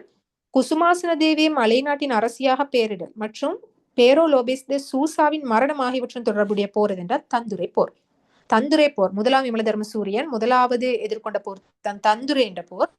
அந்த போர் மூலமா என்ன செய்யப்படுச்சுன்னா தந்துரை போர்ல வெற்றி கொண்டத்துல வந்து போர்த்துகே தளபதி பேரோ லோபேஸ் டி சூசா வந்து மரணிச்சு. அதே டைம்ல குசுமாசன தேவி வந்து மலைநாட்டோட அரசியாவும் வந்து பெயர் சூட்டப்பட்ட. அது தந்துரையில மட்டும் இல்ல பலனே போர்லையும் கூட வந்து குசுமாசன தேவி தான் வந்து அரசியா வந்து இருந்த. ஆனா தந்துரை முக்கியமானது என்றால் முதலாம் விமல தர்ம சூரியன் முதலாவது தடவை அவர் போர்த்துகேயர் எதிர்கொண்ட. அதே மாதிரி போர்த்துகேயர்களை வந்து வெற்றி கொண்ட போரா தெரியுது அப்படின்னு சொன்னா தந்துரை என்ற போர் இருக்குது. அப்ப 25ஆவதுக்கு விட தந்துரை.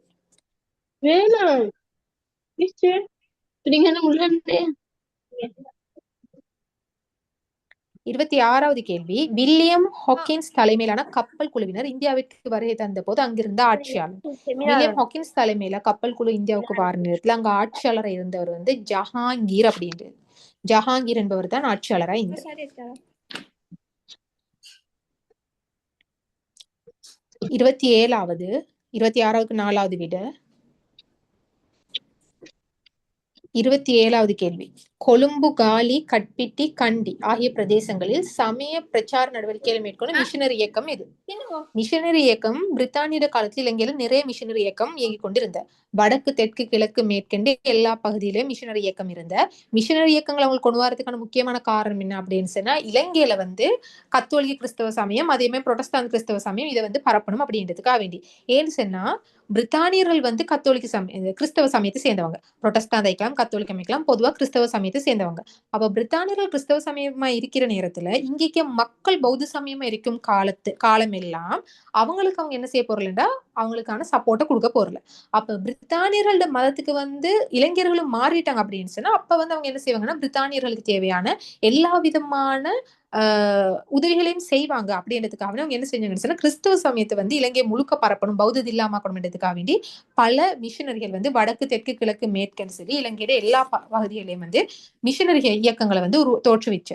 அப்ப அதுல இந்த கேள்வியில கேட்டிக்க மாதிரி கொழும்பு, காலி, கட்பிட்டி, கண்டி ஆகிய பிரதேசங்கள்ல இயங்கி வந்த மிஷனரி வந்து என்னன்னா முதலாவது விட சர்ச் அப்படின்னு மிஷனரி.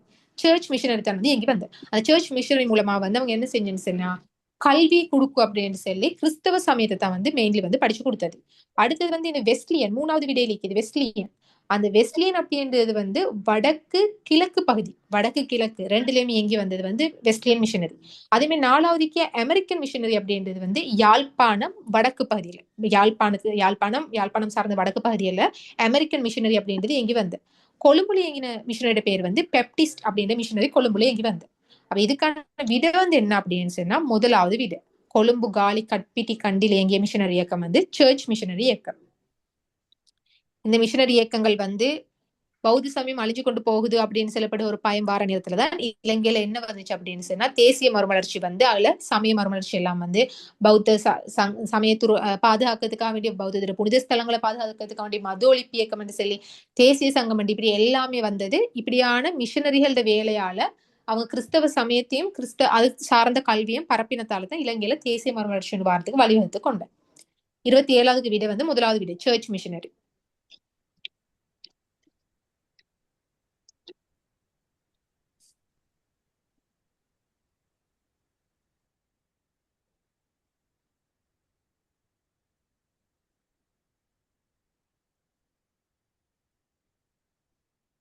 அடுத்த கேள்வி 28வது. அனுராதபுரத்தில் உள்ள புனித இடங்களை பாதுகாக்கும் இயக்கம் ஒன்றை ஆரம்பித்தவர் யார்? அது ஆரம்பிக்க அப்படின்னு சொன்னா வலிசிங்க ஹரிச்சந்திர. வலிசிங்க ஹரிச்சந்திர மட்டும் இல்ல அவரோட நிறைய தேசிய தலைவர்கள் சேர்ந்தாங்க. அதுக்கான விட வந்து என்னன்னு சொன்னா புனிதிடங்களை பாதுகாக்க இயக்கத்தை உருவாக்குறதுக்கான விட வந்து 4வது வலிசிங்க ஹரிச்சந்திர. அப்ப அடுத்தவங்களை பார்த்த முதலாவது விட அனகாரிக தர்மபால. அனகாரிக தர்மபால 1891 மகாபோதி அப்படின்ற ஒரு சங்கத்தை உருவாக்கினார். அதே மாதிரி ஹென்ரி ஸ்டீல் ஒல்கட் 2வது அவரு பௌத்த பிரம்மஞான சங்கத்தை உருவாக்கினார். மற்றது 3வது சிலைக்கு பியதாச சிறிசேன, 4வது சிலைக்கு வலிசிங்க ஹரிச்சந்திர, இவங்க 2 பேருமே சேர்த்து மது ஒழிப்பு இயக்கம், பௌத்த புனித ஸ்தலங்களை பாதுகாக்கான இயக்கம், இது எல்லாமே இந்த தலைவர்கள் கூட்டா சேர்ந்து உருவாக்கினதான். அப்ப பௌத்த புனித ஸ்தலங்களை பாதுகாக்கிறதுக்கான இயக்கத்தை உருவாக்கினதுக்கான விட 4வது வலிசிங்க ஹரிச்சந்திர அப்படின்றது.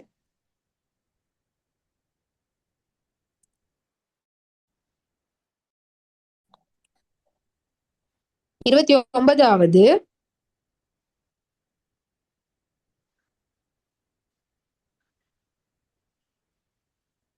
29வது கேள்வி, ஸ்ரீலஸ்ரீ ஆறுமுக நாவலர் அவர்களால் ஆரம்பிக்கப்பட்ட பாடசாலை.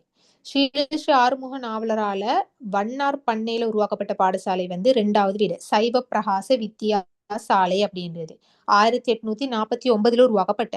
அப்ப இது மட்டும் இல்லாம இவரால ஆங்கில பாடசாலையும் உருவாக்கப்பட்ட ஸ்ரீலஸ்ரீ ஆறுமுக நாவலர்ல. அந்த ஆங்கில பாடசாலை தான் பிறகு யாழ்ப்பாணம் இந்து கல்லூரியா மாறின. அப்ப அந்த யாழ்ப்பாண இந்து கல்லூரியும் யார் உருவாக்கின அப்படின்னு யாழ்ப்பாண இந்து கல்லூரி இப்ப பேர் வந்ததுக்கு அது அந்த காலத்துல ஆங்கில பாடசாலையா தெரிஞ்சிச்சு. அதுவும் ஸ்ரீலஸ்ரீ ஆறுமுக நாவலர்கள் உருவாக்கப்பட்டது. மெயினா அவரால் சைவ பிரகாச வித்தியாசாலையத்தை உருவாக்கப்பட்ட 1849. 29க்கு விட 2வது. அடுத்த வீடுகளை பாருங்க, சாஹிரா கல்லூரி 1வது வீடு. அந்த சாஹிரா கல்லூரி 1921 சித்திலபேயால் உருவாக்கப்பட்டது. அடுத்தது 3வது வீடு பரமேஸ்வரா கல்லூரி, 4வது ராமநாதன் இந்து கல்லூரி. இது 2மே பொன்னம்பலம் ராமநாதனால் உருவாக்கப்பட்ட பரமேஸ்வரா கல்லூரி, அதே மாதிரி ராமநாதன் இந்து கல்லூரி 2மே பொன்னம்பலம் ராமநாதனால் உருவாக்கப்பட்டது. இவர் தான் 1879 சட்டவாக்க கழகத்திட உறுப்பினராகவும் பொன்னம்பலம் சைவ பிரகாச வித்தியாசாலை 1849 அளவு உருவாக்கப்பட்டது. ஸ்ரீலஸ்ரீ ஆறுமுக நாவலரால வண்ணார் பண்ணையில் உருவாக்கப்பட்டது.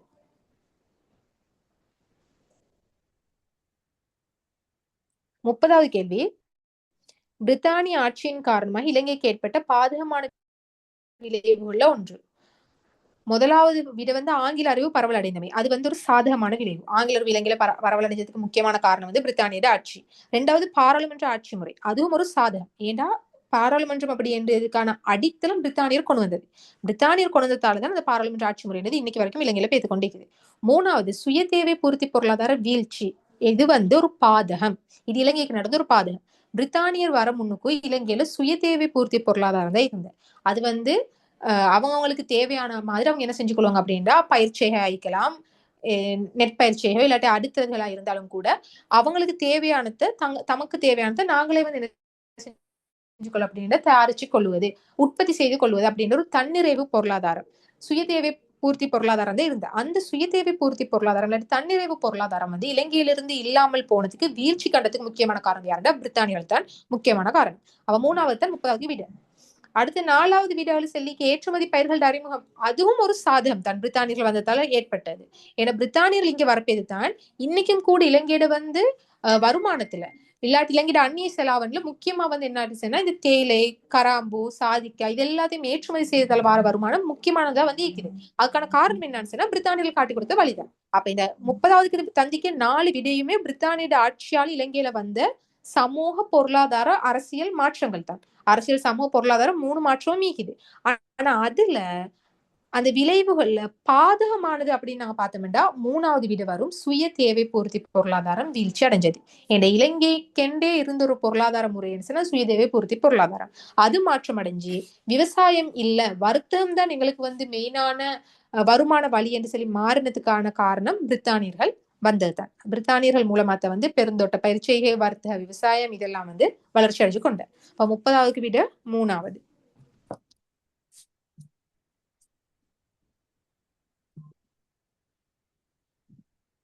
அடுத்த கேள்வி, கீழே தரப்பட்டுள்ள ஏபி கூற்றுக்களை அடிப்படையாக கொண்டு வினா இலக்கம் 31, 32 ஆகிய வினாக்களுக்கு விடை தருக. ஏல செல்லுபடிக்கு பொதுசன அபிப்பிராய வாக்கெடுப்பு, பீல செல்லுபடிக்கு ஜனாதிபதி தேர்தல். அப்ப இதுல 31வது கேட்க கேள்வி என்னன்னா, முழு நாடும் ஒரே தேர்தல் தொகுதியாக கணிக்கப்பட்டு நடைபெறும் தேர்தல் தொடர்பில். அப்ப 2 தொடர்புகளையும் ஏ பி 2மே உண்மையானது. ஏன்னு சொன்னா ஏ பொதுசன அபிப்பிராய வாக்கெடுப்பு, பொதுசன அபிப்பிராய வாக்கெடுப்பா இருந்தாலும் சரி, பி ஜனாதிபதி தேர்தலா இருந்தாலும் முழு நாடுமே ஒரே தேர்தல் தொகுதியா தான் கருதப்படும். முழு நாடும் ஒரே தேர்தல் தொகுதி, அவக்குள்ள பிரிவு இல்ல. அப்ப அதனால ஏபி கூற்றுக்கள் உண்மையானது அப்படின்றதுதான் 31க்கு விடையா வரப்போறது. 32 மக்களிடம் காணப்படும் சட்டத்துறை அதிகாரம் தொடர்பில். மக்களிடம் காணப்படும் சட்டத்துறை அதிகாரம். அப்ப இதுல சொல்லப்பட்டிருக்கிறது ஒன்னும் பொதுசன அபிப்பிராய வாக்கெடுப்புன்றது, ரெண்டாவது ஜனாதிபதி தேர்தல் என்றது. அப்ப இது ரெண்டுமே மக்களோடு சம்பந்தப்பட்ட சட்டத்துறை அதிகாரம் இல்ல. ரெண்டுமே சட்டத்துறை அதிகாரம் இல்ல. ரெண்டுமே என்னது, தேர்தலை பத்தி சொல்லுது.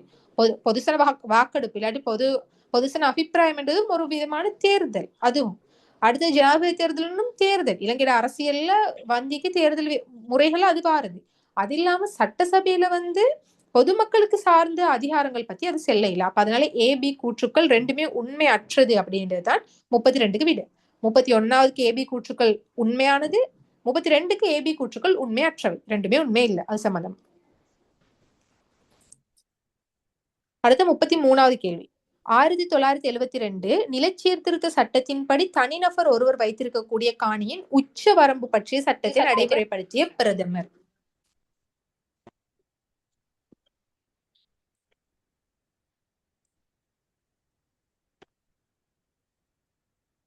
ஆயிரத்தி 1972 எங்களுக்கு தெரியும் என்னன்னு சொல்லி இலங்கையில் ஒரு புதிய சட்டம் ஒண்ணு கொண்டு வரப்படுது, நில சீர்திருத்த சட்டம் அப்படின்ட்டு. ஒரு நபர் மேக்சிமமா உச்சகட்டமா இவ்வளவுதான் நிலம் வச்சிருக்க ஏழும் அப்படின்னு ஒரு சட்டம் கொண்டு வந்து. இதெல்லாம் என்னத்துக்காக கொண்டு வரப்பட்ட அப்படின்னா வர்த்தக விவசாயத்தை முன்னிறுத்தி தான் கொண்டு வரப்பட்ட. வர்த்தக விவசாயம் அதுக்கான நிலங்கள் ஒதுக்கணும் அப்படின்றதுக்காக வேண்டி யாரெல்லாம் ஒரு குறிப்பிட்ட எல்லையை சொல்லி யாரெல்லாம் அந்த குறிப்பிட்ட எல்லைக்கு மேலதிகமா என்ன வச்சுக்கிறாங்க அப்படின்னு சொன்னா நிலம் வச்சுட்டு இருக்கிறாங்களோ அவங்க அது எல்லாத்தையும் அரசாங்கத்துக்கு கொடுத்துடணும். ஏன்னா வர்த்தக விவசாயத்துக்காக வேண்டித்தான் நம்ம சட்டமே கொண்டு வரப்பட்ட. அப்படி 1972 நிலச்சீர்திருத்த சட்டத்தை கொண்டு வந்தவர் யார் அப்படின்னு சொன்னா அப்ப பிரதமரா இருந்தது 4வது விட ஸ்ரீமாவோ பண்டாரநாயக்க. விட 4வது ஸ்ரீமாவோ பண்டாரநாயக்க. அந்த நிலச்சீர்திருத்த சட்டத்தின் மூலமா என்ன செல்லப்பட்டுச்சு அப்படின்னு சொன்னா 10 ஹெக்டேர் அப்படி இல்லாட்டி 25 ஏக்கர் வயல் நிலம். வயல் நிலத்துக்கான உச்ச வரம்பு 10 ஹெக்டேர் அப்படி இல்லாட்டி 25 ஏக்கர். அடுத்தது 20 ஹெக்டேர் அப்படி இல்லாட்டி 50 ஏக்கர் காணி நிலம். காணி நிலத்துக்கான வரம்பு 20 ஹெக்டேர் அப்படி இல்லாட்டி 50 ஏக்கர் காணி நிலம். இது இந்த எல்லையை தவிர வயல் நிலமும் வச்சுக்கொண்டிருக்கலாம், காணி நிலமும் என்ன செய்யலாம்டா ஒருத்தருக்கு இந்த உச்ச வரம்பை விடவும் அவங்களுக்கு வச்சுக்கொண்டு இருக்கலாம். அப்ப 10 ஹெக்டேர் வயல் நிலம் அப்படி இல்லாட்டி 20 ஹெக்டேர் காணி நிலம். இவ்வளவு தான் காணி சீர்திருத்த சட்டத்தின் கீழே ஒரு நபருக்கு வைத்திருக்க முடியுமான உச்சகட்ட வரம்பா நிர்ணயிக்கப்பட்ட. இதுக்கு எல்லாத்துக்கும் முக்கியமான காரணம் என்னன்னு சொன்னா வர்த்தக விவசாயத்தை விருத்தி செய்யணும் அப்படின்றதுக்காக வேண்டி. அப்ப 1972 இந்த சட்டத்தை கொண்டு வந்த பிரதமர் ஸ்ரீமாவோ பண்டாரநாயக்க. 4வது விட.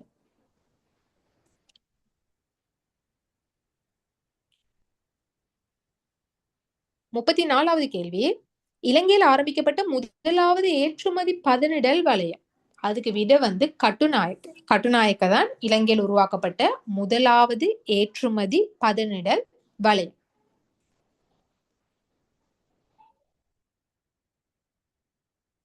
முப்பத்தி 35வது இலங்கையில் இலவச கல்வியை அறிமுகப்படுத்திய யாப்பு. எந்த யாப்புல இலங்கையில் இலவச கல்வி கொண்டு வரப்பட்டுச்சுன்னு சொன்னா ஸ்ரீ WW கண்ணங்கரா ஒரு உறுப்பினரா இருக்காரு அரசு கழகத்துல. அந்த அரசு கழகம் இலங்கையில் இருந்த காலம் 1936 தான் டொனமூர் யாப்பு. அரசு கழகம் டொனமூர் யாப்பு.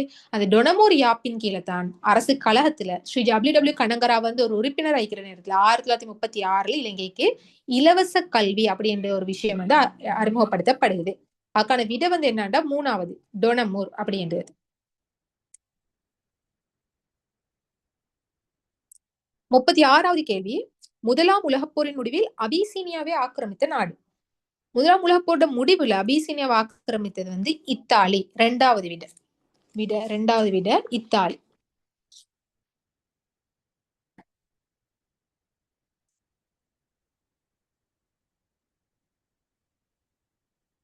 அடுத்த 37 40 வரைக்கும் ABCD என்று இந்த கூற்றுக்களை வச்சுதான் வரப்போகுது. அதுல ஏல என்ன சொல்லப்படுகிறது, ஜெர்மனியை பேரரசாக கட்டியெழுப்புதல், இராணுவ பலத்தை அதிகரித்தல். பீல சொல்லப்படுகிறது ஐரோப்பாவில் சர்வாதிகார மன்னராட்சி வீழ்ச்சி கண்டமை, முதலாம் உலகப்போர். சீல நாசிசவாதம், யூதர்களை கொன்றொழித்தமை. டீல எகிப்திய ஜனாதிபதியின் சம உடைமைவாத பொருளாதார கொள்கை, சுயஸ் கால்வாய் நெருக்கடி. சரி, இதை பேஸ் பண்ணி 37வது முதலாவது கேக்குது என்னடா, முதலாவதன் ஒரு பண்பாக ரெண்டாவது அமைவது. அப்போ முதலாவதுல ஒரு பண்பா ரெண்டாவது வந்து அமையணும். அதுக்கு வந்து பார்த்தோம்னா விடவாரது சி அப்படின்றது. நாசிசவாதம் யூதர்களை கொன்றொழித்தம். ஏன்னா நாசிசவாதத்திட ஒரு பண்பு தான் யூதர்கள் எல்லாரையுமே அழிக்கணும் அப்படின்றது. அந்த நாசிசவாதத்தை பேஸ் பண்ணித்தான் யூதர்கள் எல்லாரும் கொலை செய்யப்பட்ட. நாசிசவாதம் யாரு தோற்றுவிச்சு அப்படின்னு சொன்னா அடால்ஃப் ஹிட்லர் தான் வந்து 2ஆம் உலக மகா யுத்த காலத்துல நாசிசவாதத்தை தோற்றுவித்து. 2ஆம் உலக மகா யுத்தத்துக்கு வந்து முக்கியமான ஒரு காரணமா எங்களுக்கு சொல்லிடும்.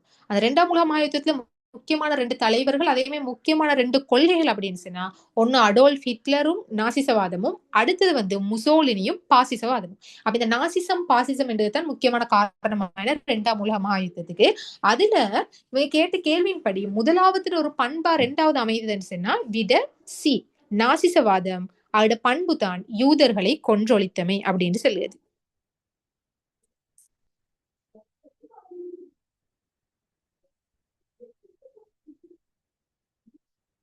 அடுத்த 38வது இரண்டாவதின் விளைவாக முதலாவது அமையும் சோடி.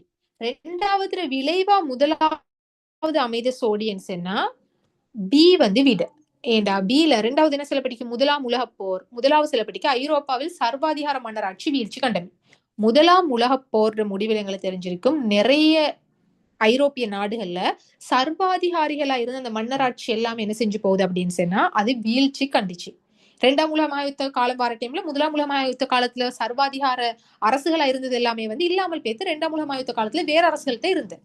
அது அங்காலும் இங்காலும் அணிகளை பார்க்குற நேரத்துல முதலாம் உலக மகாயுத்தத்துல இருந்த அந்த நாடுகள் பெரும்பாலும் இல்லை. அப்ப ரெண்டாவது வந்து முதலாவது விளைவா அமைதது அப்படின்னு ரெண்டாவது விளைவா முதலாவது அமைதது அப்படின்றதுக்கான விட வந்து 38க்கு பி முதலாம் உலகப் போர். அதன் மூலமா ஐரோப்பால சர்வாதிகார மன்னராட்சி வந்து வீழ்ச்சி காணுது. 39வது முதலாவதுக்கு இரண்டாவது ஏதுவாக அமையும் சோடி. முதலாவதுக்கு ரெண்டாவது வந்து ஏதுவா அமையுது அப்படின்னா அதுக்கான விட வந்து ஏ. ஏல முதலாவது என்ன சொல்லப்படுகிறது, ஜெர்மனியை பேரரசாக கட்டி எழுப்புதல். ரெண்டாவது ராணுவ பலத்தை அதிகரித்தல். அப்ப ஜெர்மனியை பேரரசாக கட்டி எழுப்புதல் அப்படின்றதுக்கு தேவையான விஷயம் தான் ரெண்டாவது சொல்லுவாங்க, ராணுவ பலத்தை அதிகரித்தல். ராணுவ பலத்தை அதிகரிச்சாதான் பேரரசாக கட்டி எழுப்ப இயலும். அதுதான் சொல்ல வருது. அடுத்த 40வது கேள்வி, முதலாவதின் விளைவாக ரெண்டாவது ஏற்படுவதை காட்டும் சோடி. முதலாவது விளைவா ரெண்டாவது ஏற்பட்டீங்கன்னு சொன்னா விட டி தான் வரும். ஏண்டா டில முதலாவது என்ன சொல்லு, எகிப்திய ஜனாதிபதியின் சம உடைமைவாத பொருளாதார கொள்கை. ரெண்டாவது சொல்லு சுயஸ் கால்வாய் நெருக்கடி. அப்ப இந்த முதலாவது தாளத்தை ரெண்டாவது இருந்த ஏன்னு சொன்னா ஐக்கிய நாடுகள் சபை உருவாக்கப்படுது 1945 2ஆம் உலக மகாயுத்தத்துக்கு போறோம். அப்படி ஐக்கிய நாடுகள் சபை உருவாக்கப்பட்டதுக்கு போற எங்களுக்கு தெரியும் என்னன்னு சொன்னா உலகத்துல திருப்ப 3வது போர்னு வரக்கூடாதுன்றதுக்காக வேண்டி நிறைய சமாதானப்படுத்த விஷயங்களை வந்து சமாதானப்படுத்துறதுக்கான வேலை திட்டங்களை ஐநா சபை செஞ்சு கொண்டு இருந்தது. அப்படி ஐநா சபை தீர்த்து வச்ச ஒரு முக்கியமான பிரச்சனை சுயஸ் கால்வாய் நெருக்கடி அப்படின்னு சொல்லுது. அது எப்படி உருவாகுது அப்படின்னா 1956ல இந்த டீல செல்லிக்கு முதலாவது விஷயம் நடக்குது. 1956ல எகிப்திய ஜனாதிபதி அப்படி இருந்தவர் யாருண்டா அப்துல் கமால் நாசர். அவரு சுயஸ் கால்வாயை வந்து அரசுடைமை ஆக்காரு. அதாவது சம உடைமைவாதம் அப்படின்ற கீழே வந்து அது அரசுடைமை அப்படின்னு சொல்லி அறிவிக்காரு. அதுல விளைவாத்து என்ன வந்துச்சு அப்படின்னு சொன்னா டீல ரெண்டாவதா சிலைக்கு சுயஸ் கால்வாய் நெருக்கடி வந்து. அப்ப அதனால அதுக்கு விடையா வரப்போறது வந்து டி. இப்ப 37க்கு விட சி, 38க்கு விட பி, 39க்கு விட ஏ, 40வதுக்கு விட டி.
ஓகே, பார்ட் 1 வந்து 40 கேள்வி முடிஞ்சு. அதுல பார்ட் 2க்கு போறதுக்கு முன்னால பார்ட் 1ல விளங்கிக் கொள்ள வேண்டிய விஷயம் என்னன்னு சொன்னா, 10ஆம் ஆண்டு 11ஆம் ஆண்டு பாட ஓர்டருக்கு தான் வந்து கொஸ்டின்ஸும் எப்படியும் வரப்போகுது. அது வந்து முன்னுக்கு பின்னுக்காக வரப்போறது இல்ல. முதலாவது ஈக்கிய 40ல முதலாவது 20, 25 10ஆம் ஆண்டுல இருந்து வருது அப்படின்னு சொன்னா அடுத்தது வந்து 11ல இருந்து வரும். கூடுதலா MCQ வந்து 10ல இருந்து வர்றது கூட. அதே மாதிரி வந்து அந்த பாட ஓர்டருக்கு தான் வரப்போகுது. இலங்கையில வந்து வரலாறு என்ன அப்படின்னு சொல்லப்படுது, அதுல இருந்து ஆரம்பிச்சு இலக்கிய மூலாதாரம், தொல்பொருள் மூலாதாரம் அதுல இருந்து ஆரம்பிச்சு அப்படியே வந்து 11ஆம் ஆண்டு கடைசி வரைக்கும் அப்படியே ஒரு ஓர்டருக்கு தான் வந்து வரப்போற. அப்ப அந்த ஓர்டர் வந்து ஒரு நாளும் மாறப்போற இல்ல. அது பார்ட் 1லயே தான் பார்ட் 2லயும் தான். ஹிஸ்டரி பேப்பரை பொறுத்தவரையில அது அப்படித்தான். வரலாறுல வந்து ஒரு ஓர்டர் ஒண்ணு, அதே ஓர்டருக்கு தான் கேள்வி எல்லாமே வரும். ஓர்டர் மாற போறல. உங்களுக்கு அதை வச்சும் விட அடிக்கிற டைம்ல MCQ கெஸ் பண்ணி அடிக்கலும். இதுக்கு முன்னுக்கு இது நடந்திக்காது, இதுக்கு பிறகு இது நடந்திக்கும் அப்படி என்னமையும் பார்க்கலும். அப்ப அதே ஓர்டருக்கு வரத்தால அதை ஃபாலோ பண்ணியே நீங்க படிக்கிற டைம், பிராக்டிஸ் பண்ண டைம் எல்லாம் அதையும் ஃபாலோ பண்ணிக்கோங்க. ஏன்னா அதே ஓர்டர்ல தான் வருது. 10ஆம் ஆண்டுல ஸ்டார்ட் ஆகி கடைசி 20 கேள்வியோ 15 கேள்வியோ தான் 11ஆம் ஆண்டுல வருது, ஓலவெல்ல வருது. சரியா? அப்ப அதை ஞாபகத்துல வச்சுக்கிண்டு MCQ வந்து பிராக்டிஸ் பண்ணுங்க. பார்ட் 2 பொறுத்தவரையில வந்து இப்ப இன்னைக்கு வந்து எனக்கு இலங்கை படமோ அப்படி இல்லாட்டி வந்து உலக படமோ குறைச்சு காட்ட இயலாவே. அப்ப அது சுட்டி அந்த இலங்கை படம் உலக படம் அது ரெண்டுமே வந்து அந்த குரூப்ல ஹிஸ்டரி கம்யூனிட்டி குரூப் பண்ணி அந்த குரூப்ல ஷேர் பண்ணுங்க. அது இல்லாம பார்ட் 2ல கேள்விகளுக்கு வந்து பொதுவா அதுக்கான விட வந்து பொதுவா என்ன வருகுது அப்படின்னு சொல்லி போறோம். உங்களுக்கு வந்து பார்ட் 1 பார்ட் 2 ரெண்டுக்குமான ஆன்சர் ஷீட் வந்து இது முடிஞ்சு குரூப்புக்கு ஷேர் பண்ண. அப்ப உங்களுக்கு வேணும்னுச்சுன்னா பிரிண்ட் எடுத்து ஆன்சர்ஸோட பிரிண்ட் எடுத்து படிக்கவும் மேலும். சரியா? அப்ப பார்ட் 2ல ஃபர்ஸ்ட் ஆனா பகுதி அது வந்து படம் குறிக்கியது. அதை இப்போ கொடுவோம். அந்த படத்தை நான் வந்து குரூப்ல போடுவேன். அடுத்தது ஆவணா பகுதி. ஆவணா பகுதி எடுத்த மனுஷனா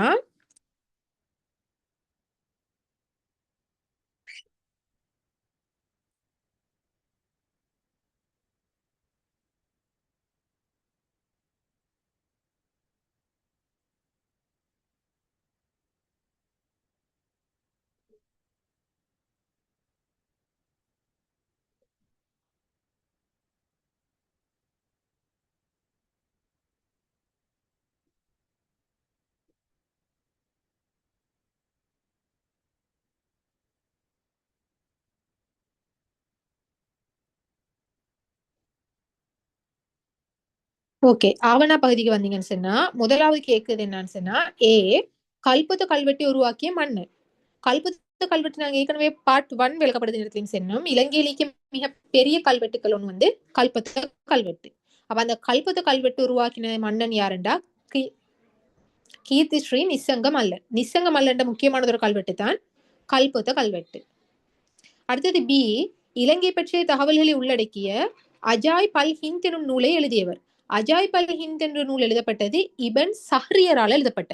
இபன் பதூதா மிகி இபன் சஹ்ரியர் மிகி அது குழப்பாம ஞாபகம் வச்சுக்கணும். இதுல அஜாய் பல் ஹிந்த் அப்படின்ற நூல் வந்து இபன் சஹ்ரியரால் எழுதப்பட்டது. கிபி 1865 ஜார்ஜ் பால் தலைமையில் உருவாக்கப்பட்ட அமைப்பின் பெயர். ஜார்ஜ் பாலால் உருவாக்கப்பட்ட அமைப்பு இலங்கையர் சங்கம். 1865 உருவாக்கப்பட்டது இலங்கையர் சங்கம். டீல வளைகுடா நெருக்கடியின் போது ஈராக்கின் ஆக்கிரமிப்பிற்கு உள்ளான நாடு குவைத். குவைத் தான் வந்து வளைகுடா நெருக்கடியின் போது ஈராக்கோட ஆக்கிரமிப்புக்கு உள்ளாகின நாடுன்னு சொன்னா குவைத். அடுத்தது வந்து 2வது கேள்வி பார்த்தோம்னு சொன்னா 2 படம் வாரது. படம் தந்து அதுக்கான கேள்வி வரும். அதுல எப்பவுமே ஒரு படம் வந்து 10ஆம் வகுப்பு சிலபஸ்ல இருந்தும் இன்னொரு படம் வந்து 11ஆம் வகுப்பு சிலபஸ்ல இருந்தும் வரும். அப்ப இதுல முதலாவது படம் வந்து 10ல இருந்து அதே மாதிரி B வந்து 11ல இருந்து வந்து அப்படித்தான் பொதுவா வரும். அப்ப அதுல எடுத்த மெடிசனா அதுல முதலாவது கேட்டிக்கு என்ன ஒரு ஏயில் காட்டப்பட்டுள்ள சிலையுடன் தொடர்புடைய மன்னன். இந்த சிலையோடு தொடர்புடைய மன்னன் இல்லாட்டி இந்த சிலை வந்து யார் அப்படின்னு பார்த்தோம்னா பாதிகாபிய மன்னன். பாதிகாபிய மன்னன். 2வது இம்மன்னனது காலத்தில் இலங்கையின் தலைநகரம் எது? அனுராதபுரம். அனுராதபுரம் தான் அப்ப தலைநகரா இருந்தது.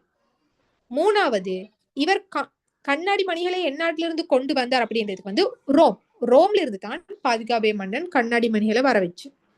4வது இச்சிலை எவ்விஹாரைக்கு அருகில் அமைந்துள்ளது ருவன் வெளிசாய என்ற ருவன் வெளிசாயல பதிக்கிறதுக்காக வேண்டித்தான் பாதிகாபிய மன்னன் ரோம்ல இருந்து கண்ணாடி மணிகள் வர வச்சான் அப்படின்றதுக்கான ஆதாரங்கள் இருக்குது. ருவன்வெளி சாய்க்கு முன்னால தான் அந்த சிலை வந்து உருவாக்கவும் பட்டிக்குது. அடுத்தது 2வது படம் ஒரு பியில் காட்டப்பட்டுள்ள நபர் யாருன்னு சொன்னா ஒட்டோவன் பிஸ்மார்க். அவரு ஒட்டோவன் பிஸ்மார்க்.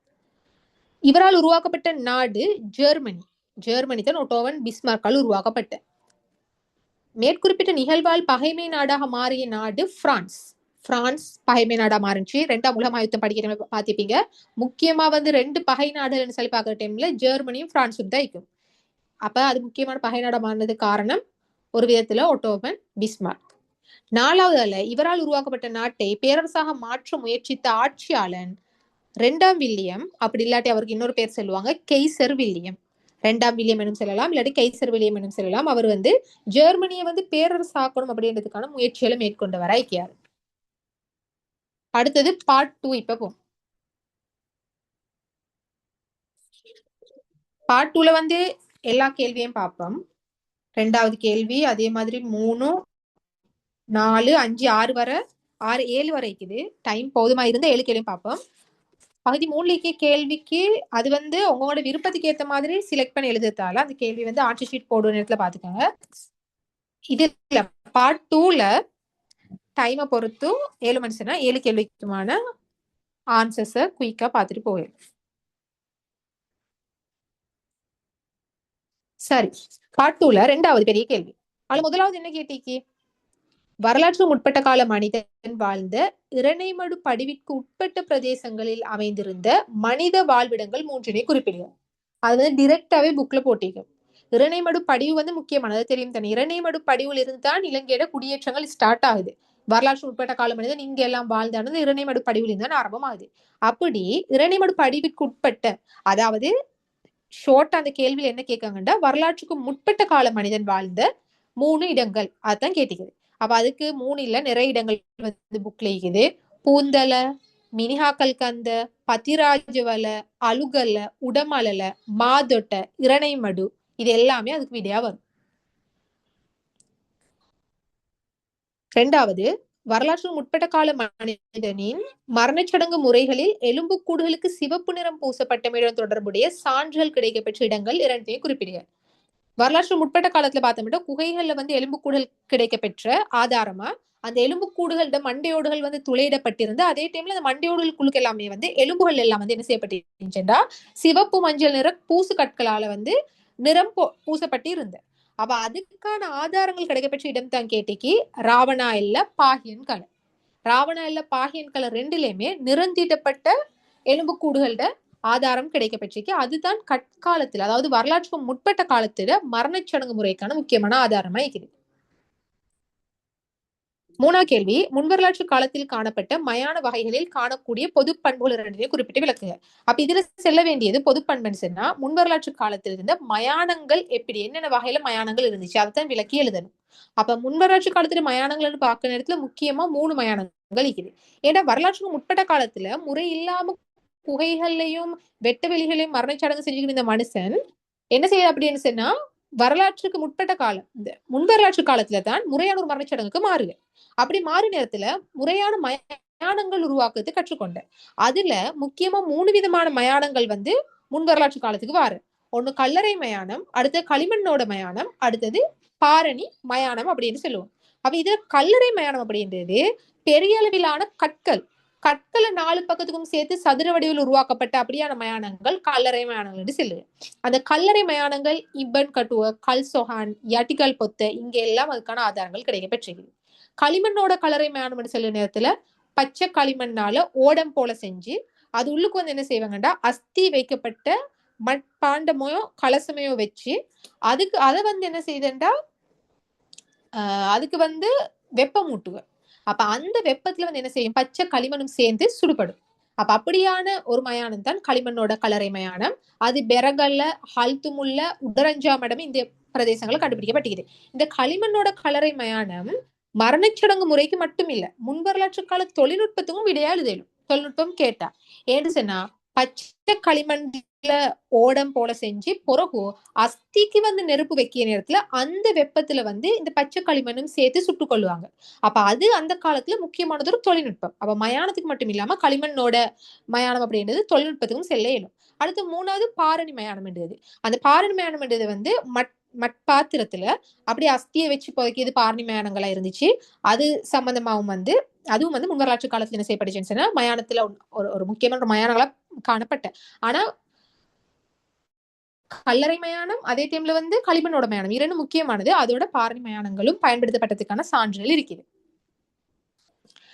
அடுத்த 4வது கேள்வி, ஆரம்ப வரலாற்று கால குடியிருப்புகளின் கட்டமைப்புகள் மற்றும் அதன் தன்மைகளை 3 காரணிகள் ஊடாக விளக்குக. ஆரம்ப வரலாற்று கால குடியிருப்புகள் அப்படின்றது என்னன்னு சொன்னா, இந்த அனுராதபுரம் பொலன்னறுவை மாதிரியான தலைநகரங்கள் உருவாகிறதுக்கு முன்னால முன்வரலாற்று காலத்துல கடைசி பகுதி அதுதான் ஆரம்ப வரலாற்று காலம் அப்படின்னு சில வரலாற்று காலத்துல முற்பகுதி. முன்வரலாற்று காலத்துல முதலா என்ன செய்யப்படுதுன்னு சொன்னா நிலையான குடியிருப்புகள் உருவாகுது. நிலையான நிரந்தரமான குடியிருப்புகள் உருவாகுது. நாடோடித்தனமா வாழ்ந்துக்கிற மனிதன் நிரந்தரமா குடியேற ஆரம்பிக்கியா. இந்த உடரஞ்சா மடமா அழுத்து முறையில நிரந்தரமான குடியிருப்புகளுக்கான ஆதாரங்கள் எல்லாம் கிடைக்க பெற்றிருக்குது. அப்படி நிரந்தரமாக வந்து ஒரு இடத்துல வாழறதுக்கு ஆரம்பிச்சு நிலையான விவசாயம் செஞ்சு ஒரே இடத்துல குடியேற ஆரம்பிக்கிறது முன்வரலாற்று காலத்துல.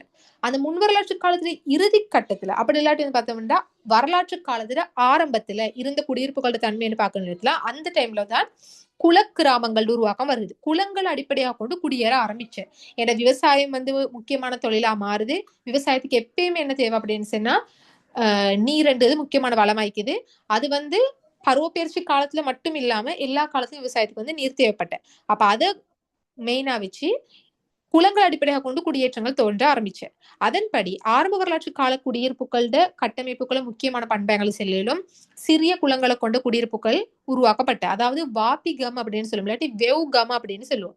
குலக்கிராமங்கள் அதில் உருவாக்கப்பட்டது. அடுத்த சிலையிலும் தொழில்கள் அடிப்படையில குடியேற்றங்கள் உருவாக்கப்பட்ட. ஏன்னு சொன்னா தொழில்கள் அடிப்படையில் பாக்குற நேரத்துல இருக்கும் நிறைய கேட்டகரிக்கு இந்த விவசாயிகள் வாழ கிராமம் இருக்கும். அதுல பட்டை தீட்டுவோர், ரத்தினக்கல் அகழுவோர், மீனவர்கள் வாழுது. இப்படி அது தொழில் அடிப்படையாக கொண்டு என்ன செய்யப்பட்டுச்சு அப்படின்னா வரலாற்று காலத்துல குடியிருப்புகள் உருவாக்கப்பட்ட. மூணாவது சிலலாம் செயற்பாடுகள் அடிப்படையில் குடியேற்றங்கள் தோற்றம் பெற்ற. தொழில் மாதிரியே ஒரு குரூப்பா ஒரு மனுஷர் வந்து என்ன செயற்பாடு செய்வாங்களோ அது அவங்க எல்லாரும் ஒரு கிராமம் ஒரே விதமான விதத்துல இருக்கவங்க. அது வந்து சமயம் அந்த காலத்து சமயம் கலாச்சாரம் இல்ல. ஆனாலும் வந்து பார்த்தோம்னா ஒரே விதத்துல வந்து சமூகத்துல சில விஷயங்களை வந்து ஃபாலோ பண்ணுவார்கள். அப்படி வந்து செயற்பாடுகள் அடிப்படையில குடியேற்றங்கள் தோற்றம் பெற்றதும் செல்லும். 4வது செல்லும் ஒரு கிராமம் அடுத்த கிராமத்துல இருந்து காடுகளால பிரிக்கப்பட்டிருந்தது. அதுவும் முக்கியமான ஒரு கட்டமைப்பு வரலாற்று கால குடியிருப்புகள் இருந்த. அதே மாதிரி 5வது செல்லிலும் நகரம் புறம் வந்து வேறுபடுத்தப்பட்டிருந்த. புறம் என்று ஒண்ணும் இருந்துச்சு, நகரம் என்றும் இருந்துச்சு. புறம் அப்படின்றது வந்து சனத்தொகை பெருக்கம் தான். அதை விட கூடுதலான சனத்தொகை இருந்த இடங்கள் தான் நகரம் என்று சொல்லி செல்லப்பட்ட. அப்ப இப்படி எல்லாமே குளங்கள் அடிப்படையாக கொண்ட குடியேற்றங்கள், தொழில்கள் அடிப்படையாக கொண்ட குடியேற்றங்கள், செயற்பாடுகள் அடிப்படையாக கொண்ட குடியேற்றங்கள், ஒரு கிராமம் இன்னொரு கிராமத்திலிருந்து காடுகளால் பிரிக்கப்பட்டிருந்தது. இது எல்லாமே ஆரம்ப வரலாற்று கால குடியிருப்புகள். அப்படி இல்லாட்டி வரலாற்று கால குடியிருப்புகளோட கட்டமைப்பு அப்படின்றதுல வந்து விளக்கப்படுத்தி செல்லே. சரி,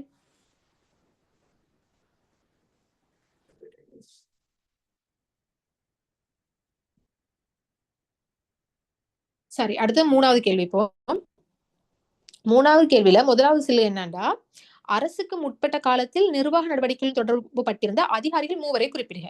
அரசுக்கு முற்பட்ட காலம் அரசன் என்ற ஒருத்தர் வர முன்னால, அதாவது பண்டைய சமூகத்துல தாரி இருந்தாங்க. அப்ப அதுக்கு செல்லலாம் இல்லத்தலைவர், குருகபதி, கமிக்க, தசகமெக்தன், பருமக்க. இப்படி அரசன் ஒன்று வாரத்துக்கு முன்னால் இருந்தாங்களே இல்ல தலைவர். அப்புறம் இல்ல தலைவர்கள் இந்த தெரிவு செய்யப்படுவர் வந்து கிராம தலைவர், கமிக்க 10 பேர் சேர்ந்து அவருக்கு தலைவராக ஒரு பருமக்க. அப்படி அந்த அரசன் என்று சொல்லி ஒண்ணு வாரத்துக்கு முன்னால் இருந்த தலைவர்கள் தாருன்றதை அங்கே கேட்டுக்குது. நிர்வாக பொறுப்புகளை செஞ்ச அதிகாரிகள் யாருன்னு தான் கேட்டுக்குது. அதுக்கு விடியா செல்லும் இல்ல தலைவர், கமிக்க, தசகமெக்தன், பருமக்க இவங்க எல்லாருமே அதுக்கு செல்லும். அதுல 2வது கேள்வி, இலங்கையில் உள்நாட்டு நிர்வாகத்தை முறையாக மேற்கொள்வதற்கு வசவ மன்னன் மேற்கொண்ட நடவடிக்கைகள் 2. வசவ மன்னன் அதுவும் என்ன கேட்டிருக்கு, உள்நாட்டு நிர்வாகம், வெளிநாட்டு இல்ல, உள்நாட்டு நிர்வாகத்தை பத்தி கேட்டுக்குது. அப்ப வசவ மன்னன் வந்து உள்நாட்டுல என்னென்ன செஞ்சான் அப்படின்னு பாக்குற டைம்ல மகா வாவிகள் நிர்மாணிச்சது முக்கியமா செல்லிடும். சரியா? வசவன் மன்னனை பொறுத்தவரையில இலங்கையில வந்து நீர்ப்பாசனம் நாங்க எடுத்தோம்னா நீர்ப்பாசனத்துல புரட்சி செஞ்சவன் வந்து வசவன். வசவனுடைய காலத்துலதான் 12 குளங்கள் 16 வாய்க்கால் எல்லாம் வந்து கெட்டப்பட்ட. அப்ப வசவ மன்னனை பொறுத்தவரையில வந்து நீர்ப்பாசனத்துறையில புரட்சி. அப்ப நீர்ப்பாசனம் முக்கியமா செல்லணும். வசவ மன்னன் என்னத்தை செல்லணும், வசவ மன்னன் நிர்வாகத்துக்காக செஞ்ச விஷயங்கள், உட்கட்டமைப்பு எதை செல்லனாலும் முதலாவது செல்ல வேண்டிய விஷயம் வந்து நீர்ப்பாசனம் விருத்தி செஞ்சது அப்படின்றது. மகாவாவிகளை கட்டினது வசவனுடைய காலத்துலதான் வந்து பெருங்குளங்கள் மகாவாவிகள் கட்டப்பட்ட. அதுக்கு முன்னு கட்டப்பட்டது எல்லாம் வந்து சின்ன சின்ன குளங்கள். ஆனா வசவன் காலத்துல தான் மகாபாவிகள் பெருங்குளங்கள் நாச்சதுவ மகாவிலாட்சிய அப்படியெல்லாம் சொல்லக்கூடிய பெரிய பெரிய குளங்கள் வந்து கட்டப்பட்ட. அடுத்தது நாட்டு நிர்வாக அலகுகளாக பிரிச்சு ஆட்சி நடத்துதலும் வரும் வசவண்ட காலத்துல. வசவண்ட காலத்திலே வந்து ஒவ்வொரு பகுதிக்கு வந்து பிரதிநிதிகள் இருந்தாங்க. அப்ப நாட்டை பல்வேறு நிர்வாக அலகுகளாக பிரிச்சு ஆட்சி நடத்துதல் செல்லும். விகாரிகள் புனரமைப்பு செஞ்சதையும் செல்லலாம். மற்றது முறையான வரி அறுவிட்டதையும் செல்லும். வசவனுடைய காலத்துல இருந்து சில கல்வெட்டுகளை செல்லப்படுது. இந்த வரி வந்து அறுவிடப்பட்டுச்சு அப்படின்றது, நீர்ப்பாசன வரி எல்லாம் அறுவிடப்பட்டதா செல்லப்படுது. அவ முறையான வரி அறுவிடப்பட்டமை அப்படின்றதையும் அவருடைய காலத்துல வந்து உள்நாட்டு நிர்வாகத்துக்காக வேண்டி செஞ்ச முக்கியமான நடவடிக்கைகளா வந்து செல்லும்.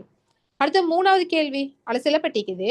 பண்டைய இலங்கையில் அரசுரிமை கையளிக்கப்பட்ட முறைகள் 2 குறிப்பிட்டு உதாரணத்துடன் விளக்குங்க. இந்த அரசுரிமைய ஏற்கனவே வந்து எம்சிக்குள்ள பார்த்தோம், கம்பளை ராஜ்யம் வாரணியத்துல. அப்ப அதுல நான் ஒரு விஷயம் செய்யறேன் என்னடா, கம்பளை ராஜ்யத்துல தான் அரசுரிமையில வந்து ஒரு பெரிய ஒரு மாற்றம் வருகுது அப்படின்ட்டு. ஏன்னா கம்பளை ராஜ்யத்துக்கு முன்னாலே எல்லாம் தந்தை வழி அரசுரிமை தான் இந்த தந்தைக்கு பிறகு மகனுக்கு அப்படித்தான் போகும். ஆனா கம்பளை காலத்துல எப்படி மாறுனுச்சு அப்படின்னா தாய் வழி அரசுரிமையா மாறுனுச்சு. அப்ப அந்த 2 விதத்தையும் தான் கேட்டீங்க, அரசுரிமை எப்படி கொடுக்கப்படுதுன்னு சொல்லிட்டு. அப்ப அந்த 2 விதமும் இல்ல. சகோதரன் சகோதரன் அப்படின்றதும் செல்லும். தாய் வழி தந்தை வழி என்று செல்ல வேண்டிய அவசியம் இல்ல. இலங்கை வரலாறுல பொதுவா இலங்கை வரலாறு பொறுத்தவரையில எப்படியெல்லாம் அரசுரிமை பேத்திக்கும், தந்தையிலிருந்து மகனுக்கு பேத்திக்குது, சகோதரன் சகோதரனுக்கு பேத்திக்குது, அப்படி வந்து உதாரணங்கள் செல்லும். அப்ப இல்ல 2 விதத்துல கேட்டிக்கேத்தால முதலாவது நாங்க தந்தையிடமிருந்து மகனுக்கு அப்படின்னு எடுத்தோம்டா அதுக்கு உதாரணமா செல்லும். பண்டுகாபேன்ட்டு மூடசிவனுக்கு அரசுரிமை போனது. வசஃபன்ட் இருந்து வங்கநாசிய தீசனுக்கு போனது. காவதிசன்ட் இருந்து துட்டகைமனுக்கும் ஆட்சி போனது. அப்ப இது எல்லாமே தந்தையிடமிருந்து மகனுக்கு அரசுரிமை போன அப்படின்னு சொல்லி கேட்டகரிக்கல பாக்கலாம். 2வது சகோதரனிடமிருந்து சகோதரனுக்கு அரசுரிமை மாற்றப்பட்டது பார்த்தோம்டா துட்டகைமனுட்ட இருந்து சத்தாதீசனுக்கு போனது செல்லும். அதுமே தேவநம்பிய தீசன்ட் இருந்து அவருடைய சகோதரர்களுக்கு அரசுரிமை அப்படியே தொடர்ந்து போனது வந்து செல்லணும்.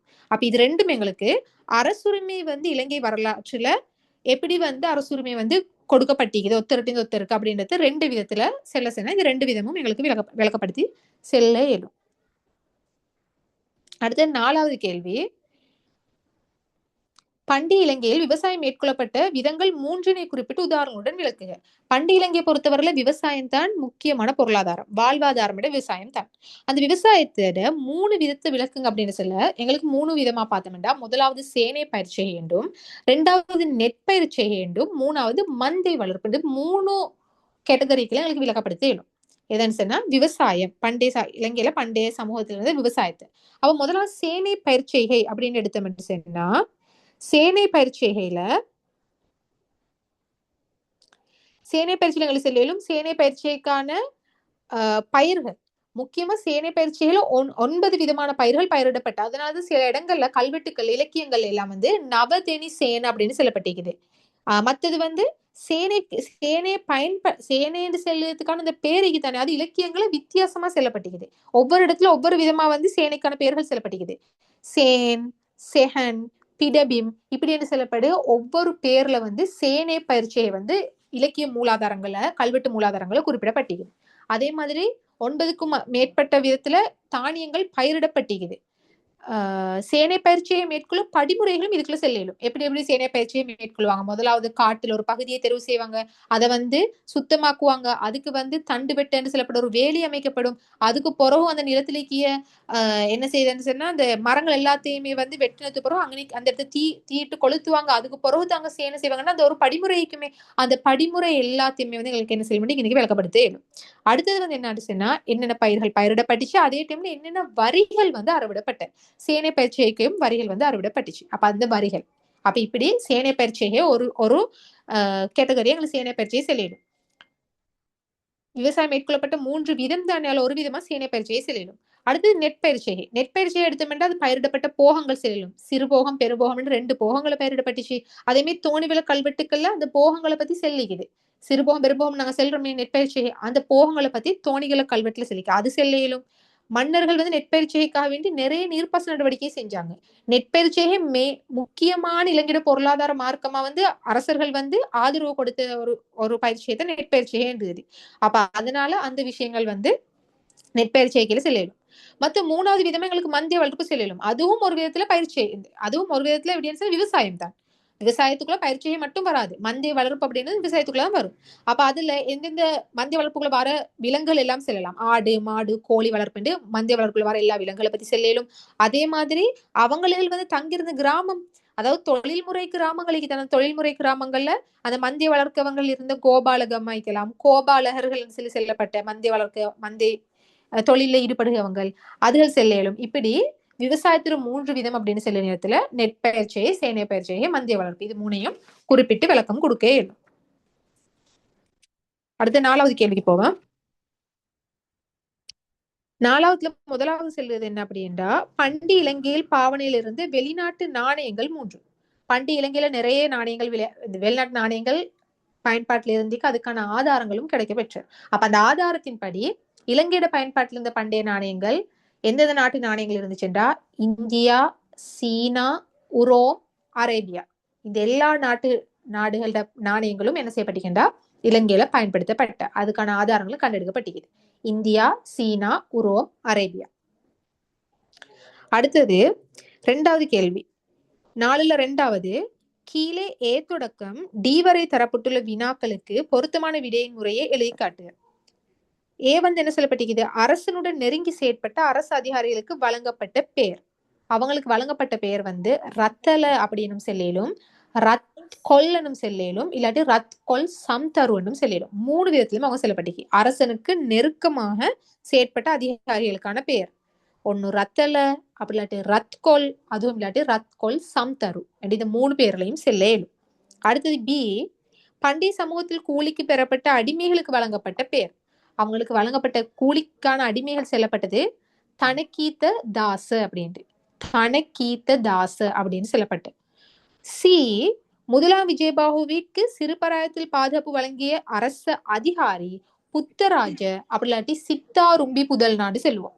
புத்தராஜன்றோம், அப்படி இல்லாட்டி சித்தாரும்பி புதல் நாடு செல்வோம். டீல செல்லப்பட்டிருக்கிறது, பண்டைய கல்வெட்டுகளில் மாத்திரிக்கன்னு குறிப்பிடப்பட்டிருப்பது சிறிய கால்வாய்கள். மாத்திரிக்கன்னு சொல்லப்பட்டிருக்கிறது வந்து சிறிய கால்வாய்கள். அந்த சிறிய கால்வாய்கள் இருந்து மீன் எல்லாம் பிடிக்கப்பட்டதுக்கு வரி அறவிடப்பட்ட அப்ப அந்த சிறிய கால்வாய்களுக்கான பெயர்கள் தான் கல்வெட்டுக்களை செல்லுற நேரத்துல மாத்திரிக்க அப்படின்னு சொல்லப்பட்டிருக்கிறது. அடுத்தது 3வது கேள்வி. 4ல 3வது, பண்டைய சமூக அமைப்பில் காணக்கூடிய தனிநபர் தொடர்பு முறைகளின் தன்மையில் 2 குறிப்பிட்டு விளக்குக. தனிநபர் தொடர்பு முறைகள் இதுல எங்களுக்கு 2 விதத்துல செல்லும். ஒண்ணு மேலிருந்து கீழ் நோக்கி அதிகாரம் செல்லும் மேலும், இல்லாட்டி கிடையான அதிகார கட்டமைப்பு செல்லும் மேலும்.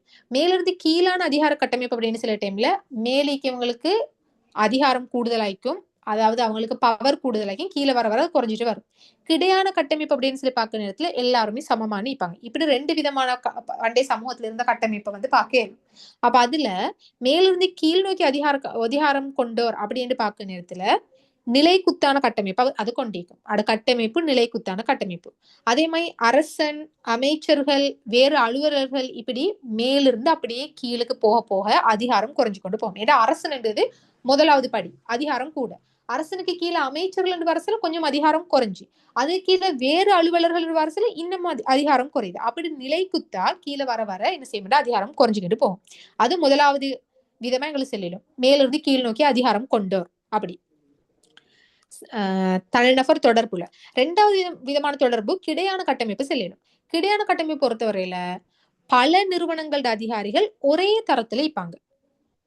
தரம் ஒரே தரம், பல நிர்வாகிகள் இருப்பாங்க, பல அதிகாரிகள் இருப்பாங்க, ஆனா ஒரே தரத்துல இருப்பாங்க.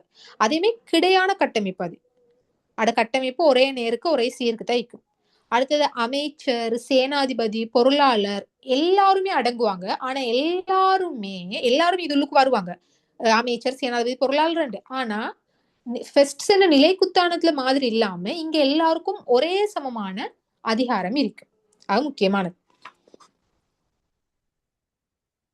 அடுத்தது நாலாவது கேள்வி.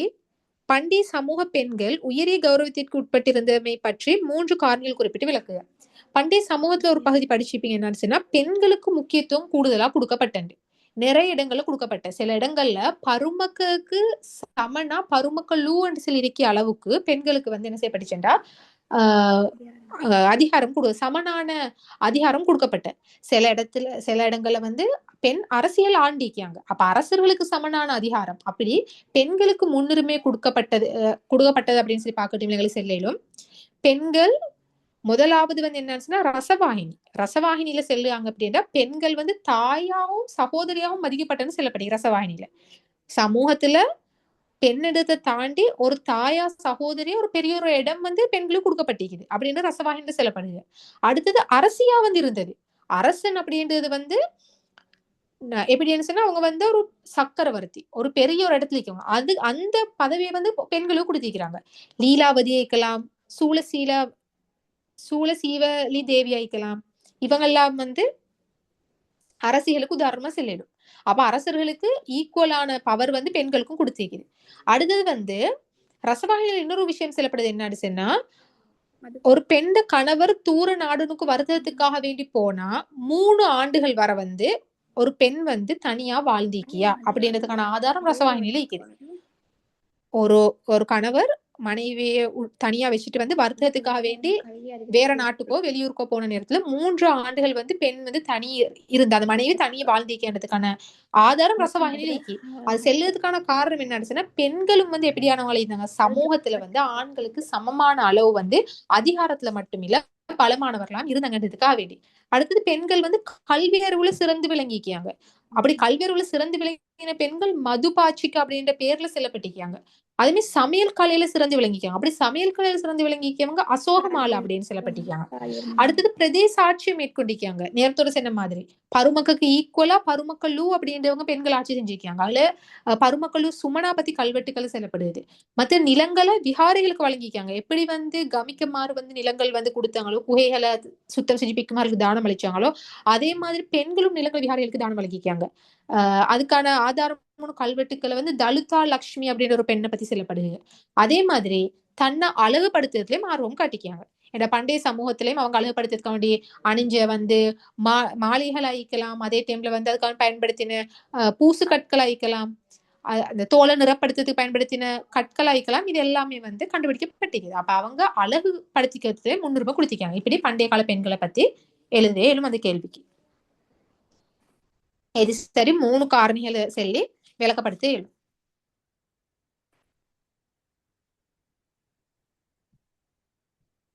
5வது கேள்வி. கண்டிராட்சியத்தின் சமகாலத்தில் செயற்பட்ட ஏனைய 3 ராஜ்யங்களை குறிப்பிடுக. கண்டிராட்சியம் இலங்கையில் இருந்த நேரத்துல சம காலத்துல இருந்த ராஜ்யங்கள் அப்படின்னு சொன்னா கோட்டை, யாழ்ப்பாணம், சீதாவக்கை, ரைகம. இது எல்லாமே கண்டி இலங்கையில ஆட்சி நடந்து மலைநாட்டு ஆட்சி இருக்கு. அதே காலப்பகுதியில சமகாலத்துல கரையோரத்துல இந்த ஆட்சி தான் கோட்டை, யாழ்ப்பாணம், சீதாவக்கை, ரைகம எல்லாம். 2வது கேள்வி 5ல கண்டிராட்சி காலத்தில் மன்னனால் மாத்திரம் தீர்ப்பு வழங்கப்பட்ட வழக்குகள் 2 குறிப்பிடுக. கண்டிராட்சி காலத்துல மன்னன் அதிகாரம் எடுத்து பார்த்தோம்டா சில முக்கியமான வழக்குகள், ராஜ துரோகம், மரண தண்டனை கொடுக்க, இப்படியான சில முக்கியமான வழக்குகள் அரசனால மட்டும்தான் வந்து என்ன செய்யப்படலும் விசாரிக்கப்படையிலும். ஏண்டா உயர் நீதி அதிகாரம் அரசனுக்கு தான் இருக்கு அப்படின்னு சொல்லி கண்டிராட்சியத்துல அரசனுடைய அதிகாரத்துல வந்து பாத்திப்போம். அரசனுக்கு பவர்ல. அப்ப அதுல இந்த கேள்வியில கேட்டிக்கிறது வந்து என்னன்னு சொன்னா, அப்படி அரசன் வந்து தீர்ப்பு செல்லு வழக்குகள்னு சொல்ல டைம்ல முக்கியமான தலைவர்கள் தொடர்பான வழக்குகள், அரசியல் அந்த அரசோட சம்பந்தப்பட்ட தலைவர்கள் தொடர்பான வழக்குகள், அதுமே கிளர்ச்சிகள் குழப்பங்கள் தொடர்பான வழக்குகள், சூழ்ச்சி தொடர்பான வழக்குகள், ராஜ துரோகத்தோட தொடர்பான வழக்குகள், இது எல்லாமே அரசனால மட்டும்தான் தீர்ப்பு கொடுக்கலும். அரசன் தான் வந்து அரசனுக்கு தான் வந்து உயர் நீதிக்கான என்னைக்குது அப்படின்னு சொன்னா அதிகாரம் இருக்குது அப்படின்ற அதிகாரம் வந்து கண்டிராட்சி காலத்துல வந்து கொடுக்கப்பட்டிருந்தது.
ஓகே.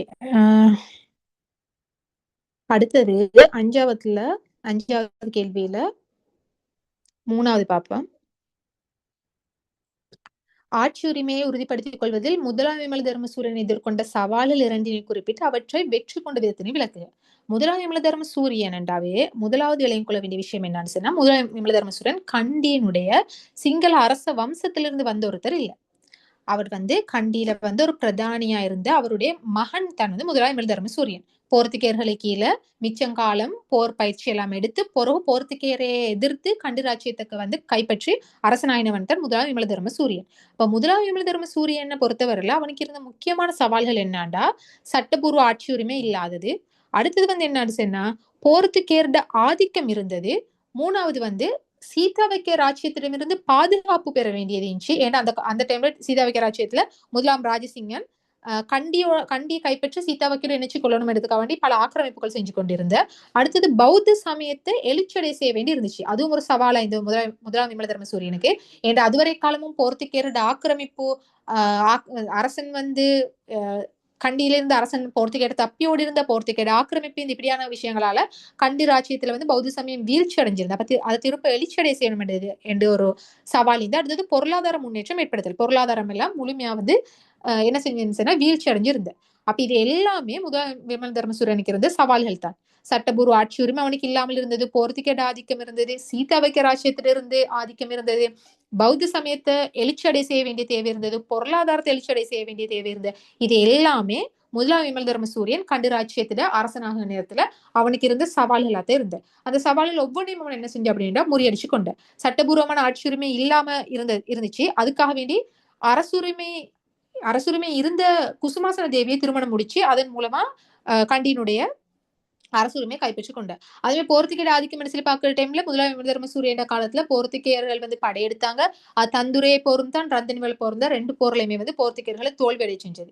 அதே மாதிரி சீதாவைக்கிய ராஜ்யத்திலிருந்து பாதுகாப்பு பெறுவதற்காக வேண்டி முதலாம் ராஜசிங்கனை தோற்கடிச்சதாய் கேளும். பௌத்த சமயத்தை எழுச்சி பெற செய்யறதுக்காக வேண்டி நடவடிக்கைகள் எடுத்த. அதே மாதிரி கொத்மலை வளப்பன அந்த பகுதியெல்லாம் இரும்பு உற்பத்திக்கான தொழிற்சாலைகள் எல்லாம் உருவாக்கின. விவசாயத்தை விருத்தி செஞ்ச. மற்றது வெடிமருந்து தயாரிக்கிறது, உப்பு, இதுக்கான கைத்தொழில் எல்லாத்தையும் விருத்தி அடை செஞ்ச. இப்படியான விஷயங்களால முதலாம் விமல தர்மசூரியன் என்ன செஞ்சேன்னு சொன்னா அவனுடைய சவால்களை வெற்றி கொண்டிருக்குது. அடுத்த 4வது கேள்வி, கண்டி ராஜ்யத்தின் நிர்வாக நடவடிக்கைகள் ஒழுங்கமைக்கப்பட்டிருந்த விதத்தினை 3 காரணங்களூடாக விளக்கு.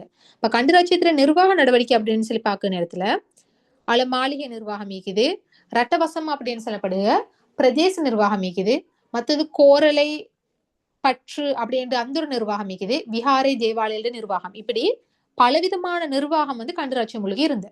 அப்ப இதுல கேள்வியில கேட்டிக்கிறது 3 விடயங்கள் மூலமா விளக்கப்படுத்த சிலைக்கு கண்டி ராஜ்யத்தினுடைய நிர்வாகத்தை. அப்ப நான் முதல்ல மாளிகை நிர்வாகம் அப்படின்னு எடுத்தோம்னு சொன்னா, எங்களுக்கு தெரியும் அந்த மாளிகையில் ஒவ்வொரு வேலை செய்யறதுக்கும் ஒவ்வொரு அதிகாரிகள் இருந்து. அந்த ஒவ்வொரு அதிகாரிகளுக்கும் சிறப்பு பேர் இருந்து இது செய்தவங்க அப்படின்னு சொல்லி.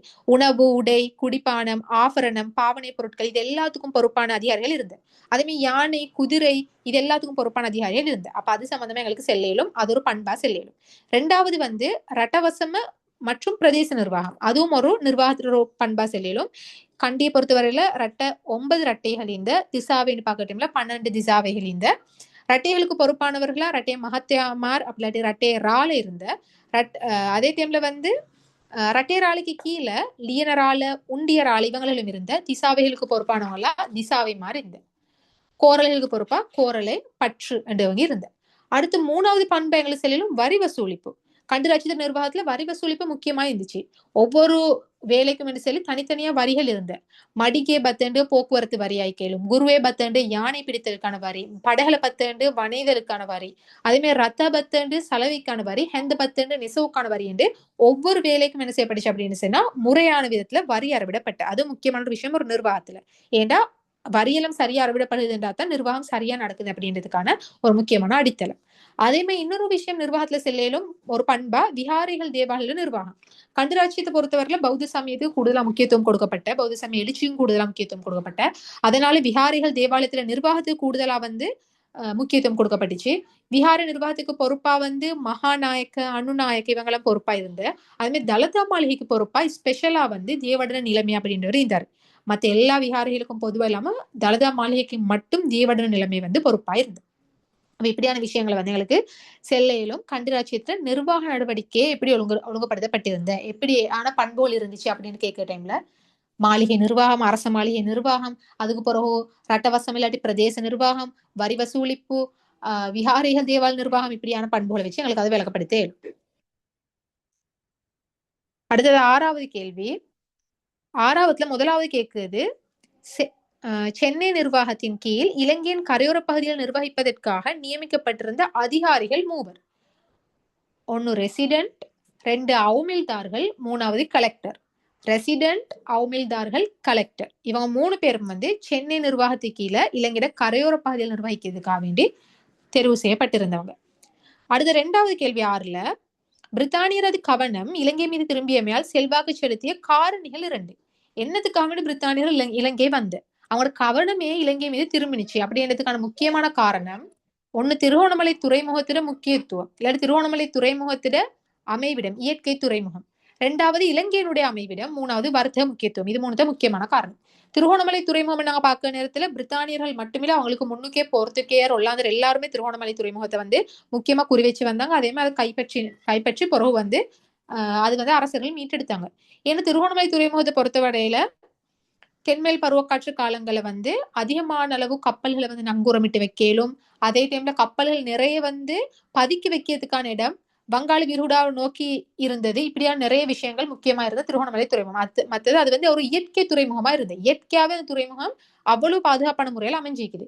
அடுத்தது இலங்கையோட அமைவிடம் சொல்லி பார்க்க நேரத்துல இலங்கை வந்து இந்து சமுத்திரத்துக்கு மத்தியில் அமைஞ்சிருக்கியது, வங்காளி விரிகுடாக்கு அண்மையில வந்து இருக்கிறது. இது எல்லாமே வந்து என்ன செய்யலுமெண்டா இலங்கையோட அமைவிடத்துக்குள்ள செல்லணும். இலங்கை வந்து இந்து சமுத்திரத்துல மத்தியில் ஈக்கியத்தால ஐரோப்பா, ஆசியா இப்படியான 2 வழிப்பாதையில வர்த்தகம் செய்தவங்களுக்கு எல்லாம் வந்து இலகுவான ஒரு தங்குறதுக்கான ஒரு இடமா வந்து எது இருந்துச்சு அப்படின்னு சொன்னா இலங்கை இருந்துச்சு அப்படின்ற ஒரு விஷயத்த செல்லணும். அடுத்தது வந்து என்னன்னா வர்த்தக முக்கியத்துவம் செல்லுற நேரத்துல எல்லா விஷயங்களையும் செல்லும். ஏன்னா இலங்கையில வந்து இலங்கையிலிருந்து முக்கியமா வந்து ஐரோப்பியர்கள் இலங்கை வந்ததுக்கான காரணமே வந்து வர்த்தக பொருட்கள் தான். இலங்கையில வந்து வேணுமான அளவு வர்த்தக பொருட்கள் இருந்துச்சு. அதாவது வந்து ஏலம், கராம்பு, சாதிக்காய், முத்து, மாணிக்கம், யானை தந்தம், தேன், மெழுகு அப்படின்னு சொல்லி இலங்கையோட எல்லா பாகங்களுமே வடக்கு, கிழக்கு, தெற்கு, மேற்கு எல்லா பாகத்திலுமே வர்த்தகத்துக்கு தேவையான எல்லா வர்த்தக பொருட்களும் கிடைக்கப்பெற்ற இலகுவாவே கிடைக்கப்பெற்ற. அப்ப அதை கொண்டு போய் அவங்களுக்கு ஐரோப்பால வந்து கூடுதலான லாபம் ஈட்டியலுமான எல்லா விதமான வசதி வாய்ப்புகளும் இலங்கையில இருந்து. அப்ப இது முக்கியமான காரணம். அப்ப இந்த காரணங்களுக்காக வேண்டித்தான் பிரித்தானியரோட கவனம் வந்து இலங்கையில பக்கம் திரும்பினுச்சு. அடுத்தது 6ல 3வது கேள்வி. கிறிஸ்துக்கு பின் 1797 பிரித்தானியருக்கு எதிரான கரையோர கிளர்ச்சியின் பின்னர் மியூரன் ஆணைக்குழுவினால் முன்வைக்கப்பட்ட ஆலோசனை 2 குறிப்பிட்டு விளக்குக. 1797 பிரித்தானியர்களோட கரையோரத்துல ஆட்சி செஞ்சு கொண்டிருந்த அந்த டைம்ல பிரித்தானிய கிழக்கிந்திய கம்பெனி வந்து ஆட்சி செய்து, அப்படியான அந்த ஆட்சியில கரையோரத்துல பெரியதொரு கிளர்ச்சி வருது. பிரித்தானியர்களுக்கு எதிராக கரையோர மக்கள் கிளர்ச்சி செய்தாங்க. அந்த கிளர்ச்சியின் முடிவுல மியூரன் தலைமையில ஒரு ஆணைக்குழு வந்து இலங்கைக்கு வராங்க. அந்த ஆணைக்குழு வந்து சில சிபாரிசுகளை முன்வைச்சாங்க எப்படின்னு சொன்னா மக்களுக்கும் நியாயம் நடக்கணும், அதே டைம்ல பிரித்தானியர்களுக்கும் என்ன அது மூலமா நன்மை கிடைக்கும் அப்படின்றதுக்காக வேண்டி அவங்களோட ஆட்சியும் அங்க ஈக்கணும்ன்றதுக்காக வேண்டி மியூரன் ஆணைக்குழுவால வந்து சில சிபாரிசுகள் செல்லப்பட்ட. அப்படியான சிபாரிசுகள் என்னன்னு சொன்னா வரி வசூலிப்புல ஈடுபட்டிருந்த சென்னை உத்தியோகத்தர்கள் திருப்பி அனுப்பப்படணும் அப்படின்றது. வரி வசூலிக்கிறதுக்காக வேண்டி அவுமில்தார்கள் நியமிக்கப்பட்டிருந்த. அப்படியான சென்னை அவங்க இலங்கையை சேர்ந்தவங்க இல்ல. அப்ப சென்னை உத்தியோகத்தர்கள் திருப்பி அனுப்பப்படணும் அப்படின்றது.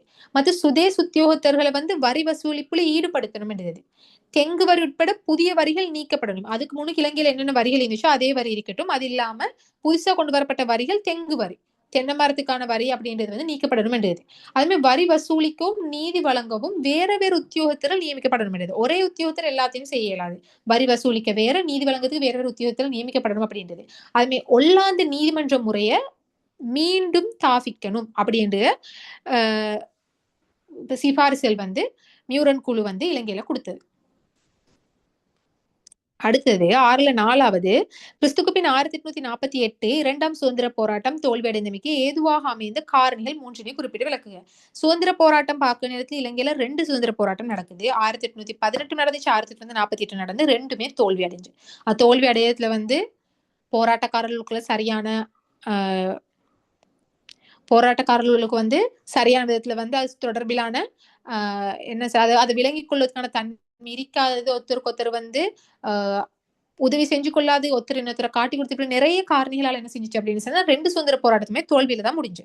அப்படி தோல்வியில முடிஞ்சதுக்கான முக்கியமான காரணம் என்னன்னு கேட்கறதுல முதலாவது எங்களுக்கு செல்லிலும் போராட்டம் முறையா ஒழுங்குபடுத்தப்படாம முறையா அந்த போராட்டம் ஒழுங்குபடுத்தப்படல. 2மே தான் 1818 தான் 1848 தான். போராட்டத்துக்கு ஒரு முறையான ஒரு திட்டம் ஈக்கல்ல. 2வது படைபலம் ஆயுதங்கள் காணப்படாம பலம் அதே மாதிரி ஆயுத பலம் 2மே போதா. ஏன்னா பிரித்தானியர்கள் எதிர்த்து போராடணும் அப்படின்னு சொன்னா அதுக்கு அந்த ஐரோப்பியர்களுக்கு சமனான அளவு எங்கள்ட்ட படைபலம் ஈக்கணும், ஆயுத பலம் ஈக்கணும். அது 2மே இருக்கல. 3வது மலைநாட்டு வீதிகள் தொடர்பா ஆங்கிலேயர்களுக்கு போதிய அறிவு காணப்பட்ட நேரத்தோட அவங்க ஆங்கிலேயர்கள் ஆரம்ப கட்டங்கள்ல கண்டி படையெடுத்து போற நேரத்துல எல்லாம் அவங்களுக்கு அந்த மலைய வீதிகள் சம்பந்தமா அறிவு இருக்கல. அப்ப அதனாலதான் ஆரம்பத்துல கண்டியில படையெடுப்பு எல்லாம் பிரித்தானியர்கள் தோல்வி அடைஞ்சு. ஆனா 815 பிறகு கண்டி உடன்படிக்கை எல்லாம் வந்ததுக்கு பிறகு அவங்க கண்டிக்குள்ள நிர்வாகம் செய்ய ஆரம்பிச்சதுக்கு பிறகு மலைய பாதைகள் சம்பந்தமா நல்ல அறிவு பிரித்தானியர்களுக்கு வந்துட்டது. அதுக்கு பிறகும் பிரித்தானியர்களுக்கு என்ன செய்யலாம் அப்படின்னு சொல்லி இவங்களுக்கு அதுக்கு முந்தின காலங்கள்ல கண்டியை கைப்பற்ற வந்த நேரம் அவங்க ஒவ்வொரு இடங்கள்ல பதுங்கிருந்து அந்த கொரில்லா போர் முறையில பதுங்கிருந்து தாக்கினாங்களே அதெல்லாம் 1948 போராட்டங்கள்ல செய்ய எல்லாம் பேத்துது. ஏன்னா பிரித்தானியர்களுக்கு போதுமான அறிவு வந்துட்டுது கண்டிட பாதை அமைப்புகள் எப்படி இருக்கும் என்று சொல்லிட்டு. அடுத்து 4வது செல்லும் எங்களுக்கு போராட்ட தலைவர்கள் கைது செய்யப்பட்டதையும் ஒரு விதத்துல எங்களுக்கு காரணமா செல்லணும். ஏண்டா போராட்டக்காரர்கள் கைது செய்யப்படப்பட என்ன செஞ்சுட்டு அப்படின்னா போராட்டம் வலு விளக்க ஆரம்பிச்சுட்டுது. அப்ப அதுக்கு பிறகு அதோட 1848 சுதந்திர போராட்டமும் தோல்வியில முடியுது.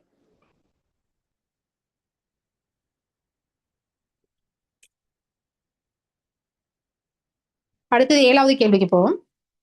7வதுல முதலாவது என்ன கேட்கப்பட்டிருக்குன்னு சொன்னா கோல்புரூக் யாப்பு அறிமுகப்படுத்தப்பட்டதை தொடர்ந்து அரசியல் யாப்பு சீர்திருத்தம் ஒன்றின் தேவை பற்றிய கோரிக்கை ஒன்றினை முன்வைத்த அமைப்புகள் 3 குறிப்பிடுக.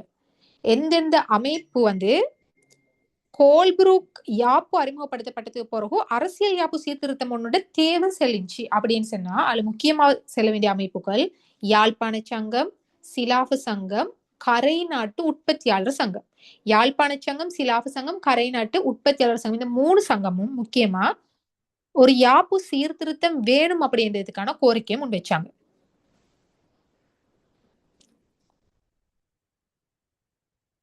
அடுத்தது 2வது கோல்புரூக் அரசியல் யாப்பின் சட்ட நிர்வாக கழகத்தின் அங்குத்துவம் வகித்த அதிகாரிகள் 4 வரை குறிப்பிடுக கோல்புரூக் அரசியல் யாப்புல.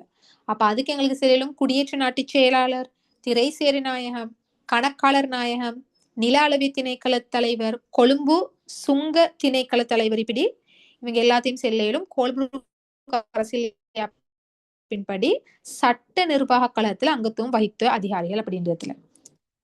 7ல 3வது செல்லப்படுகிறது டொனமூர் யாப்பின் பண்புகள் 2னை குறிப்பிடுக.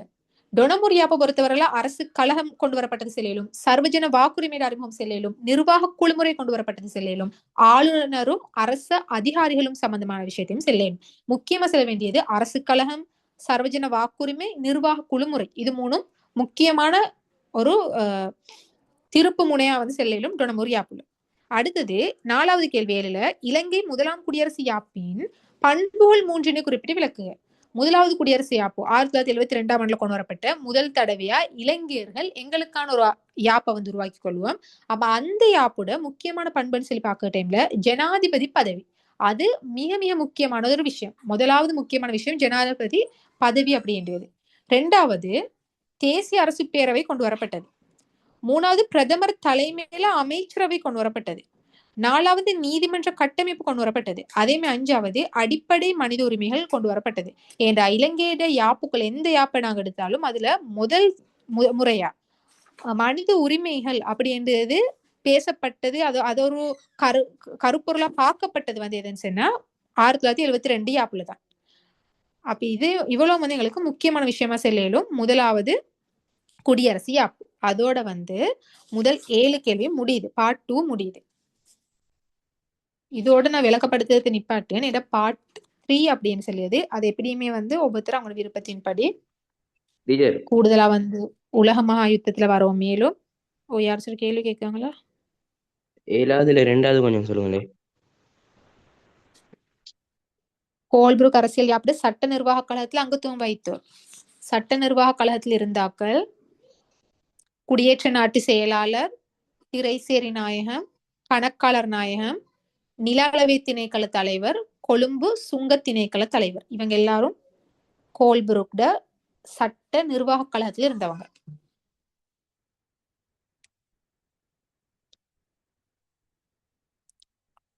ஓகே, இதோட வந்து பெரிய கொஸ்டின்ஸ் விளக்கப்படுத்துறது நிப்பாட்டுவேன். பார்ட் 1 பார்ட் 2 ரெண்டு டேமே ஆன்சர் ஷீட் வந்து அதே குரூப்ல வந்து இது முடிய அப்டேட் பண்ணுவோம். அப்ப அதையும் வந்து பிரிண்ட் எடுத்து பாத்துக்கலாம். முக்கியமா வந்து உலக படமும் மத்தது வந்து இலங்கை படம், அது ரெண்டும் முக்கியமா எப்படி குறிக்கணும் அப்படின்றது அந்த அந்த படமும் சேர்த்து உங்களுக்கு ஆன்சர் ஷீட் அப்லோட் பண்ணுங்க. அப்ப அதனால அதை மட்டும் சரி பிரிண்ட் எடுக்காம பாக்குறவங்க அந்த படத்தை மட்டும் சரி பிரிண்ட் எடுத்து அதை சரியான இடம் எங்கேன்னு சொல்லி ப்ராக்டிஸ் பண்ணிக்கோங்க.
இஷ்மதாத்தா முடிஞ்சிட்டா ஃபுல்லா? ஓ கம்ப்ளீட்டட். நீங்க கன்க்ளூட் பண்ணுங்க. ஓகே. ஓகே, யாருக்கும் எதுவும் கேட்க இல்லையாமா?